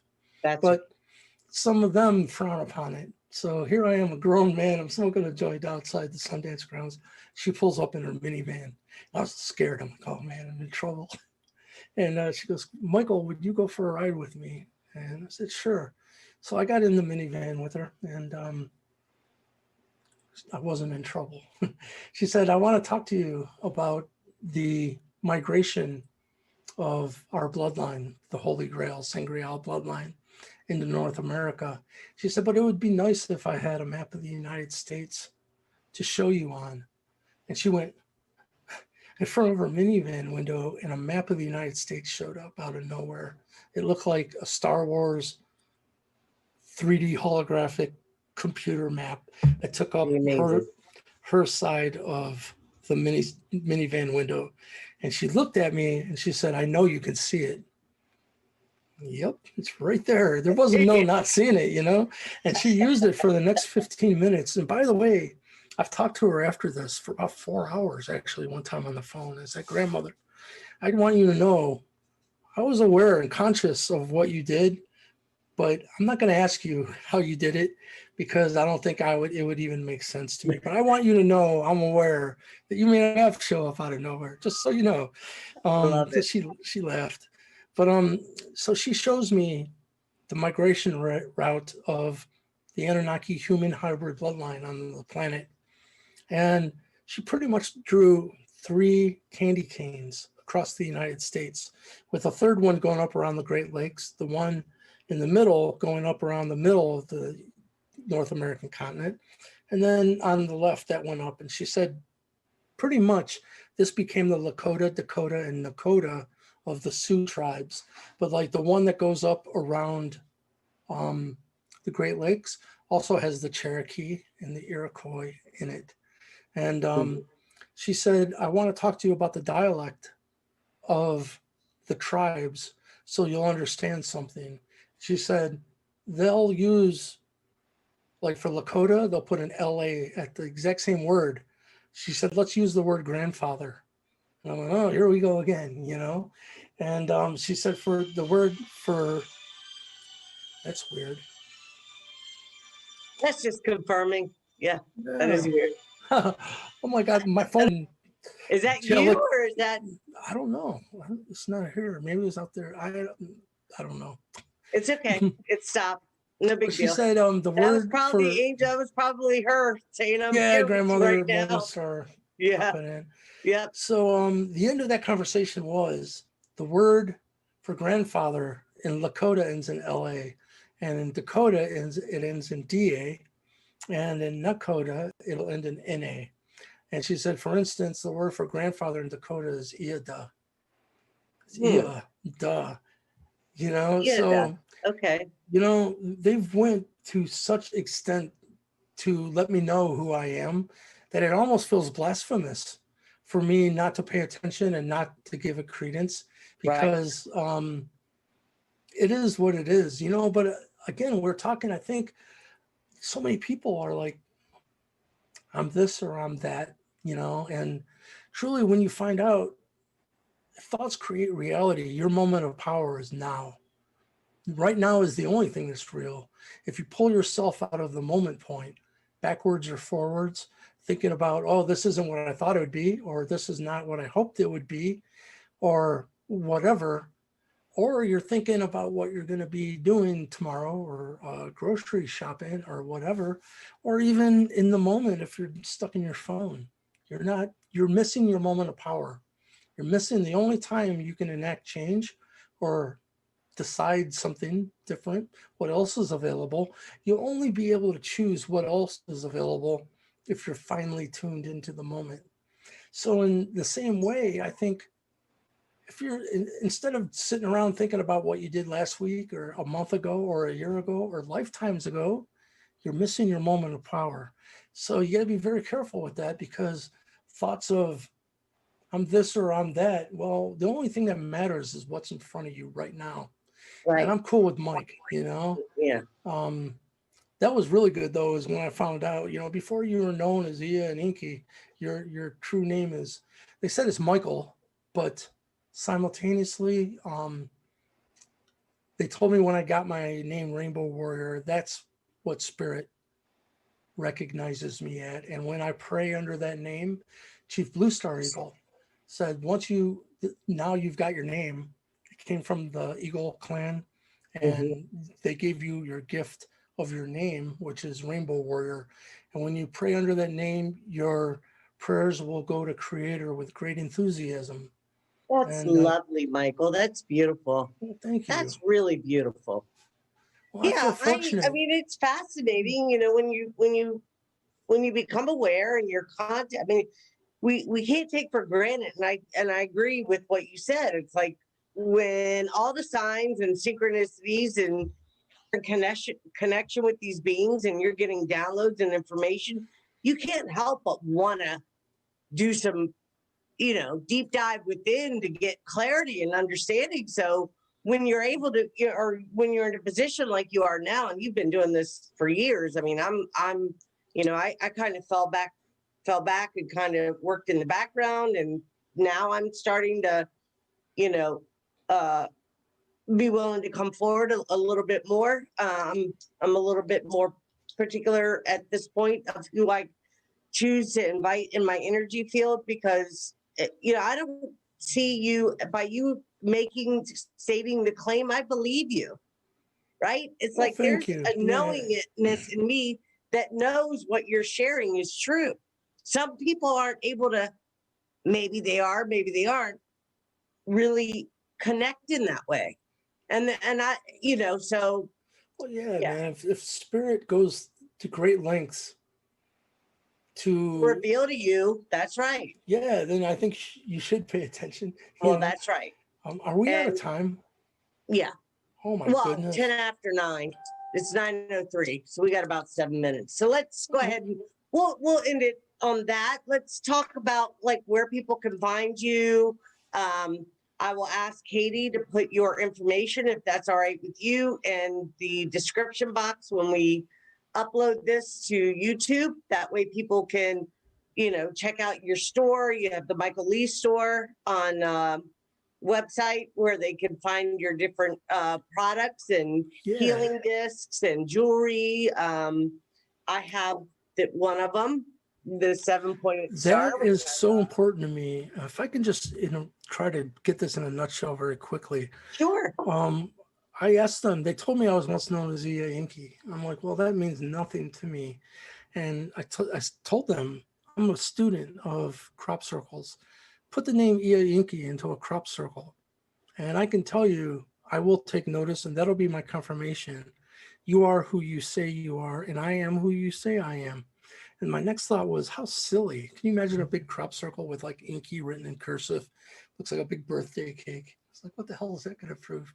But then this thought's like, well, figure it out, man.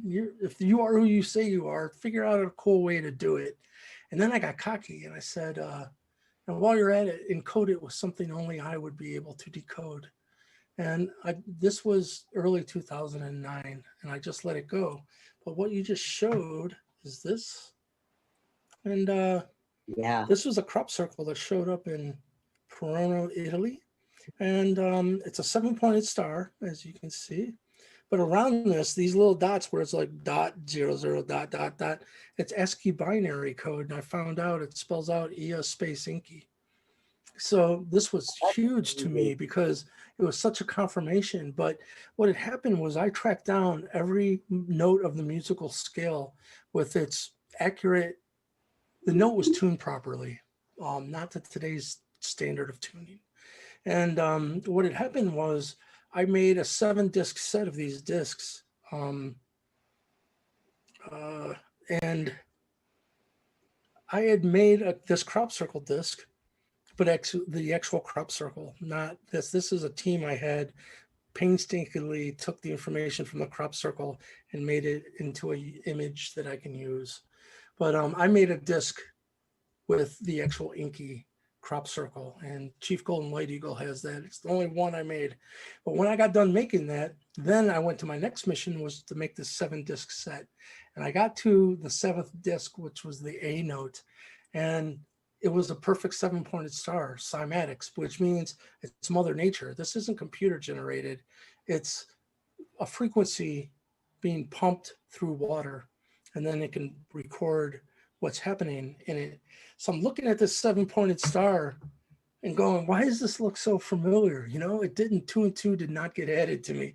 I didn't realize it was the crop circle. I'm sitting there looking at it going, man, this looks familiar, and could not figure it out. And this voice is just like, let it go. And, you know, and so I sat there for about 10 minutes and tried not to think about it. And finally I was like, you'll get it sooner or later. So I put it down and I looked over and I seen that Enki crop circle, and I seen the 7-pointed star, and man, tears started to flow.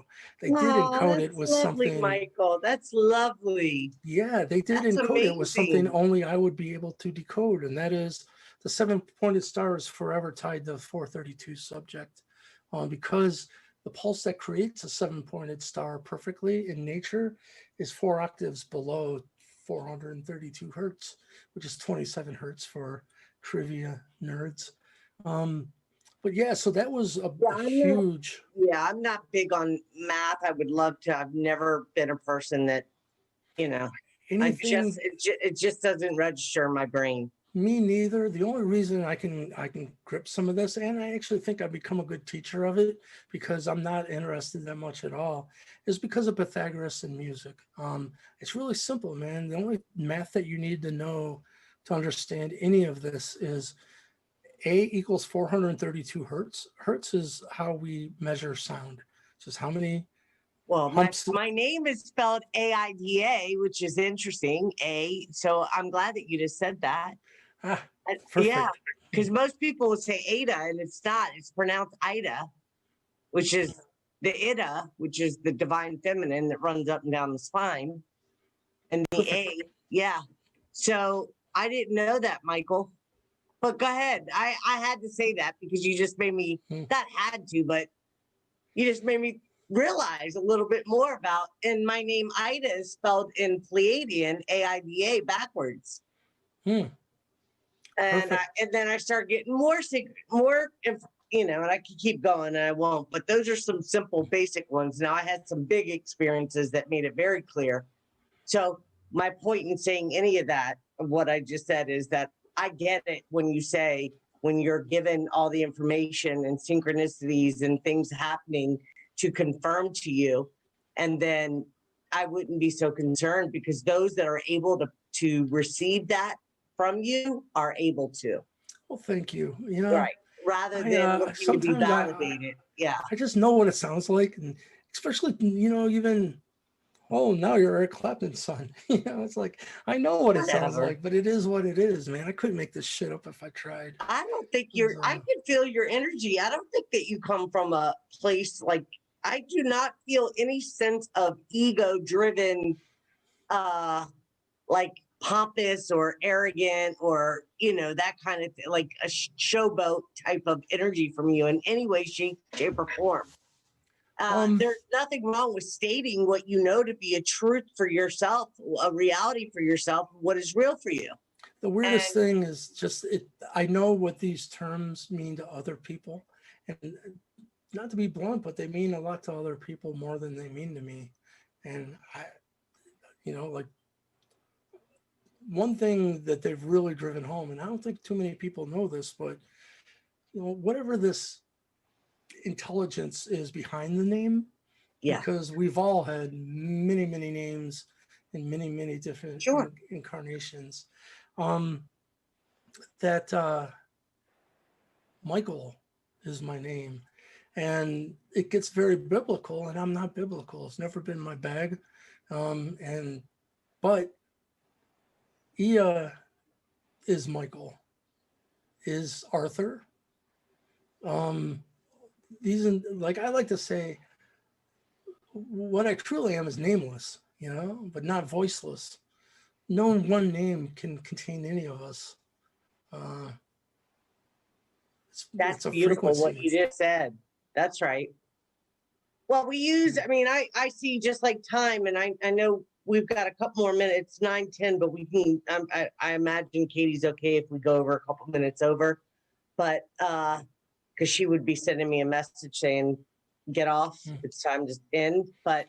Well, we can get into something with the next Yeah, interview, because I what I will, want to show you, yeah. and I'm just going to blow through this real fast, but this was the first crop circle that was a communication between myself and the Anunnaki. But that pointed to 1 year prior in the same field was this. And this is ASCII binary code that when you decode it, it's E equals MC squared.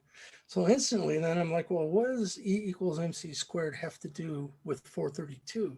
That's a whole rabbit hole that now I've got a lot of confirmation on why that is so. But then the next one that came, and you'll see, first of all, I told them to encode the name Enki into a crop circle. You'll see this one that is E equals MC squared is the only one, is like a Merkaba. It's a 6-petaled flower. I see that. This is a 7-pointed star. And then the next one that happened is 7. These are all crop circles, by the way. And I I've done love them. that. This was a I crop didn't circle even, that yeah, that's showed up, and the crescent eclipse symbol is Ia's symbol in Sumer.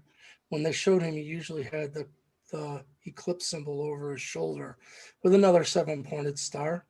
And then this one came after it in 2017, I believe. These are all so beautiful.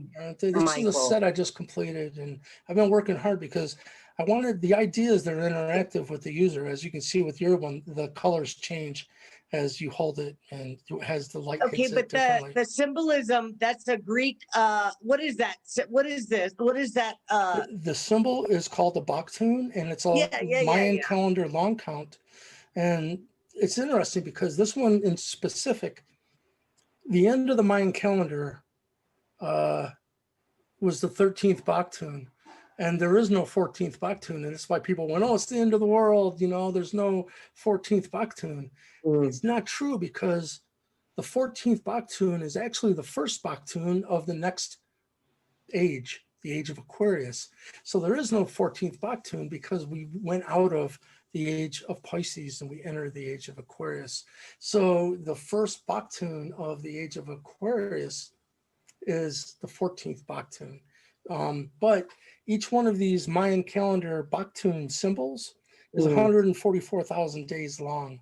So I went, wow, because they had already told me all 432 based math and physics ends, those frequencies resolve to 9, meaning 4 plus 3 plus 2 equals 9.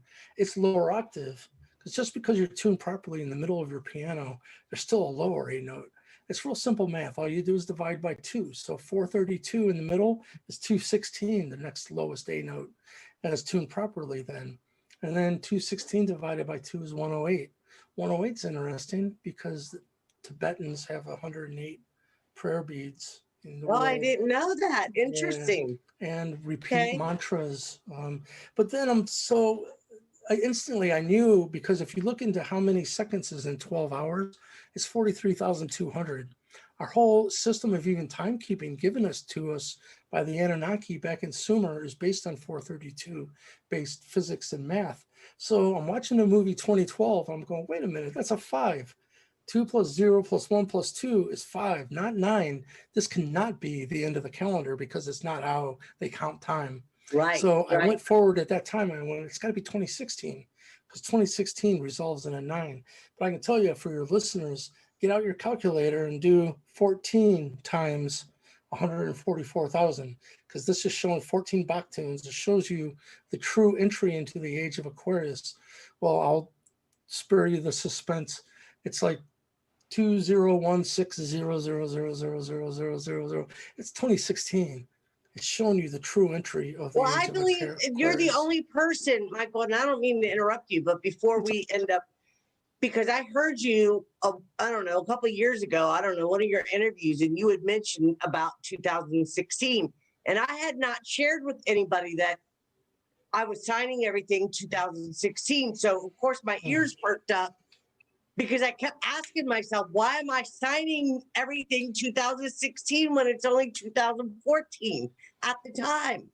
Like I had gotten taken. Time travel.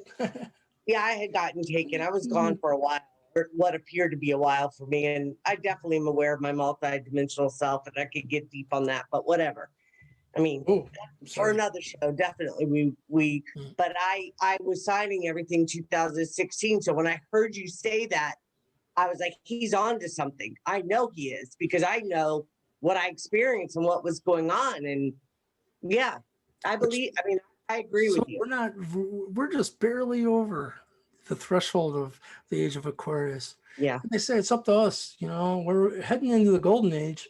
We're there, but it's up to us how bumpy of a ride it's going to be. But I think we're in good hands. But just very quickly, one night, they're like, Michael, you got to get up and divide a circle by 7. And they would not leave me alone. So I had to tell Sarah, honey, I got to get up and do some math. She's getting used to this. She's like, all right, you freak. So I get up and I divide a circle by 7, and it's 51.428. Like anyone else, I'm like, well, so what? Well, why is that important? But what they showed me was, so if you look at this 7-pointed star, that means from one of these dots to the next dot, just 1/7 away around a circle. That's 51.428 arc. And then they let the rest of the circle fall away. So it just left this, right? And but then they showed it like mirrored to itself and floating up to the bottom. So it did this and it made an eyeball shape. And they said it was never an arc, ARK. It was an ARC. And this is the true arc of the covenant. Lead mankind into a new form of energy. So at this point, they had already guided me into the 7-pointed star, so I'm thinking, wow, I wonder what a 7-pointed star would look like made out of those Ark of the Covenant 51.428 arcs mirrored. Well, the next day it showed up in the UK in a crop circle for real. Blew my mind because as much as this stuff happens, it's nice when new amazing, stuff comes Michael. along. It's like, holy crap, look, this is it. I'm going to try to get it where you Amazing. can see the number. Wow. See the arcs. Yeah, I see. But I see them. But Definitely. this is for That's amazing. what you need to Well, that realize, kind of not looks you. like the flower of life, kind of. Yes, it's a brand new seed of life for mankind that's never been seen before. All what we know of the seed of life is a 6-petaled. It's a Merkaba. It's Right. one pyramid up and one pyramid down. And when you but check this out. What they're telling me, take a circle and divide it by 7. It's 51.428. Take that same circle and multiply it by 7. You get the old seed of life. I hate to call it old, but it is what it is. That's one in the middle. We're evolving and we're growing. Yes. So yes, things are changing. So it's 6 around. That's with interesting. one in the middle, and that creates the 6-petaled seed of life. And then you blow it out to 64 circles, and you get the flower of life. What this is the first 7-petaled seed of life ever shown to mankind. We've never seen this, and it's all feminine. It's all curves, whereas any other 7-point star. Get one. Yeah. This is profound and it's very deep because. Do you sell those separate, or is that part of a set? I don't know yet. This is a brand new thing. I'm thinking about selling them each separately. And then if someone just wants to skip and buy the whole complete set, I might do it as, a little discount on it or whatnot. Yeah. But yeah, each one of them. So what okay, so what is that used for? What would you use that for? I gotta be honest, with this is once they guided me into this. Yeah. I hired scientists to image my guitar recorded in my studio, but tuned properly to A = 432 hertz. And this is the result. And then because of Richard Hoagland arranging for NASA, like I sent them one of this, I sent NASA this disc, and they found out it's revitalizing and restructuring, resurrecting dead water and turning it into holy water. With actually, I I got all know, the I scientific. posted that, the thing that you did on Facebook, Right on. that's absolutely amazing. It's a miracle, you know. Yeah. I feel blessed just to, you know, I'll tell you what the scientist from NASA said. She said, we've never seen anything that can restructure water in this way. She said, there's a lot of ways to restructure water. You can spin it, you can vortex it, send it through high magnetic fields. You can actually give it, if you are good enough with your mental energy, you can give it a blessing. And, you know, monks can bless water and bring back its energy. But she said, in every one of those ways of doing it, the periphery of the light pattern gets bigger but more diffuse and brighter. She said for the first time ever, when they looked at what this is doing, is it's focusing the light pattern. She said it's almost like you're taking a magnifying glass, and as you raise it, say you're trying to burn a leaf, and as you raise it up, the light periphery gets smaller and smaller until it gets strong enough that it combusts. She said that's what they're seeing for the first time ever, that her own words were, it's turning photonic light energy within a molecule of water into a laser beam of energy. So what I can tell you is we get most of our chi and prana into our human body through our water. We're 70 to 90% water. So, you know, it really hit home some things like, first of all, we don't know if you're drinking municipal tap water, you're drinking dead water. We've killed it. It's not intentional, but, you know, by putting chlorine and putting fluoride and, you know, making it go down hundreds of miles of pipes and then take right-hand turns, we've taken almost all the energy out of water. But with this process, you can take tap water, and what they did was just take, you know, they took a glass and they took the water and did 6 photographs at control without being on a disc. And they took the exact same water and they just put it on there and used it as a coaster, you know, and they left it on for 15 minutes and they took another 6 photographs. And then in a half hour, took another 6 photographs. And then at 50 minutes, and they took another 6 photographs. And what they found was almost instantly, the energy returned to the water droplet. Yeah, And I need to get one of them. I need one. well, what it does to water is truly a miracle because you can tell the difference when you drink it. I mean, I think I don't drink tap water. I get still bottled water. You don't know what you're getting. I mean, I get the high pH to the best. I bless my water. I have other tools that I also use, like sun rings, and I have this and this, which is a neutralizing ring, and then I have pyramids. I have all kinds of stuff, and I set the intention, and you know, just like holding your disc, and I just hold it, and But you were asking me what that disc does, and some of these, it's interesting because I'm being guided to make them, and like, but when I made this, I had no clue it would resurrect. I think everybody should have one of those. Dead water. Yeah, it's a first of all, it's a beautiful piece of art. It's just magnificent to look at. But you know what, the scientist from NASA, she's a consulting biophysicist for NASA. She said, I don't think this thing's done doing what it's doing even at 50 minutes.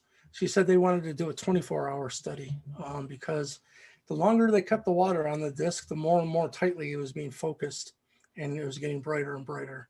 And so she said what she would recommend to do is every night put a glass of water on this, preferably a glass with no printing or writing or pictures on it, because that's programming. Just pure glass of water on the disc and let it sit overnight. And then every morning drink it as your ritual, you know? I'm going to have to do that. I need to get one. And my skin is cleared up much better, and I feel better. It's like they're telling me the immune system will go through the roof with this type of water. So, Michael, that's so lovely to hear, because I'll tell you, I've been challenged with my kidney. You know, I said no to a flu shot a million times. And then one day in 2013, after hearing, do you want a flu shot enough times? I'm like, okay. And I sat down and let them, and it completely disrupted my neurological system. So I've been working between trying to detox my body and eating healthy and, just doing everything I can to help myself. I mean, I've lost weight. I used to be on medications and I don't do anything. I quit smoking cigarettes March 3rd. I haven't had a cigarette. Oh, wow. Like I'm ready to go Congratulations. full on in. And as soon as I get that invitation from you and Sarah to come, I would love to come and take y'all to dinner and hang out. I would love to meet her. That And sounds wonderful. yeah, I mean that. And, never know. We might end up co-creating something amazing together, all of us. I'm ready. Like, Right I on. think Florida, I'm in Jacksonville. We need more like STAR conferences where people can get on board, if they don't know that the information is available to them. Well, Florida is such a piece of the puzzle because once the Anunnaki human hybrid bloodline left the Mayan culture, they came to Crystal River, Florida. Well, and you know what's so funny? You speak of the Florida Crescent. Is it the Florida Crescent? Florida Lee. Yeah. And my sister loves that thing. She's got it painted in her bathroom. And of course, my sister's name is Frida. And I don't know, some of the old, what's his name? Odin had, I think, his two what? So the folklore story of Odin having a wife, I think her name was Frida or Freda or something. And the other one was something. A lot of things that go through my mind. I start putting pieces together, but anyways. We'll have a hangout here soon and it'll be fun. I think there's more I would love to share with you. I won't do it now. Definitely I would love to come and I'll be bugging you about that. You talk to Sarah and again, you're only 2 hours from me. So yeah. That's not far at all. We'll make that happen. Yes. I do want to appreciate say you, one thing Michael. before we end this up. I'm sorry. Go ahead. Yes. The fact that, Richard Hoagland assigning NASA to look into my work and them finding that, with the Anunnaki's help, I've brought through technology that revitalizes water in a way that they've never even seen before. Go back to 2008 when I met the Anunnaki and them going, you were once known as the water bearer. At first, we need to get it in the hands of people. We need to get, this is something that should be really available. I mean, you have made it available to everybody, but we need to reach more people, Michael. Yeah. I'm doing what I can. I'm good. Well, I'm going to help you. I think when people find out what it can do for agriculture, because what I'm being guided to is it's natural GMO. It'll make crops that grow twice as fast, impervious to drought, and the nutritional value, like per bite. Say you take a bite of a tomato.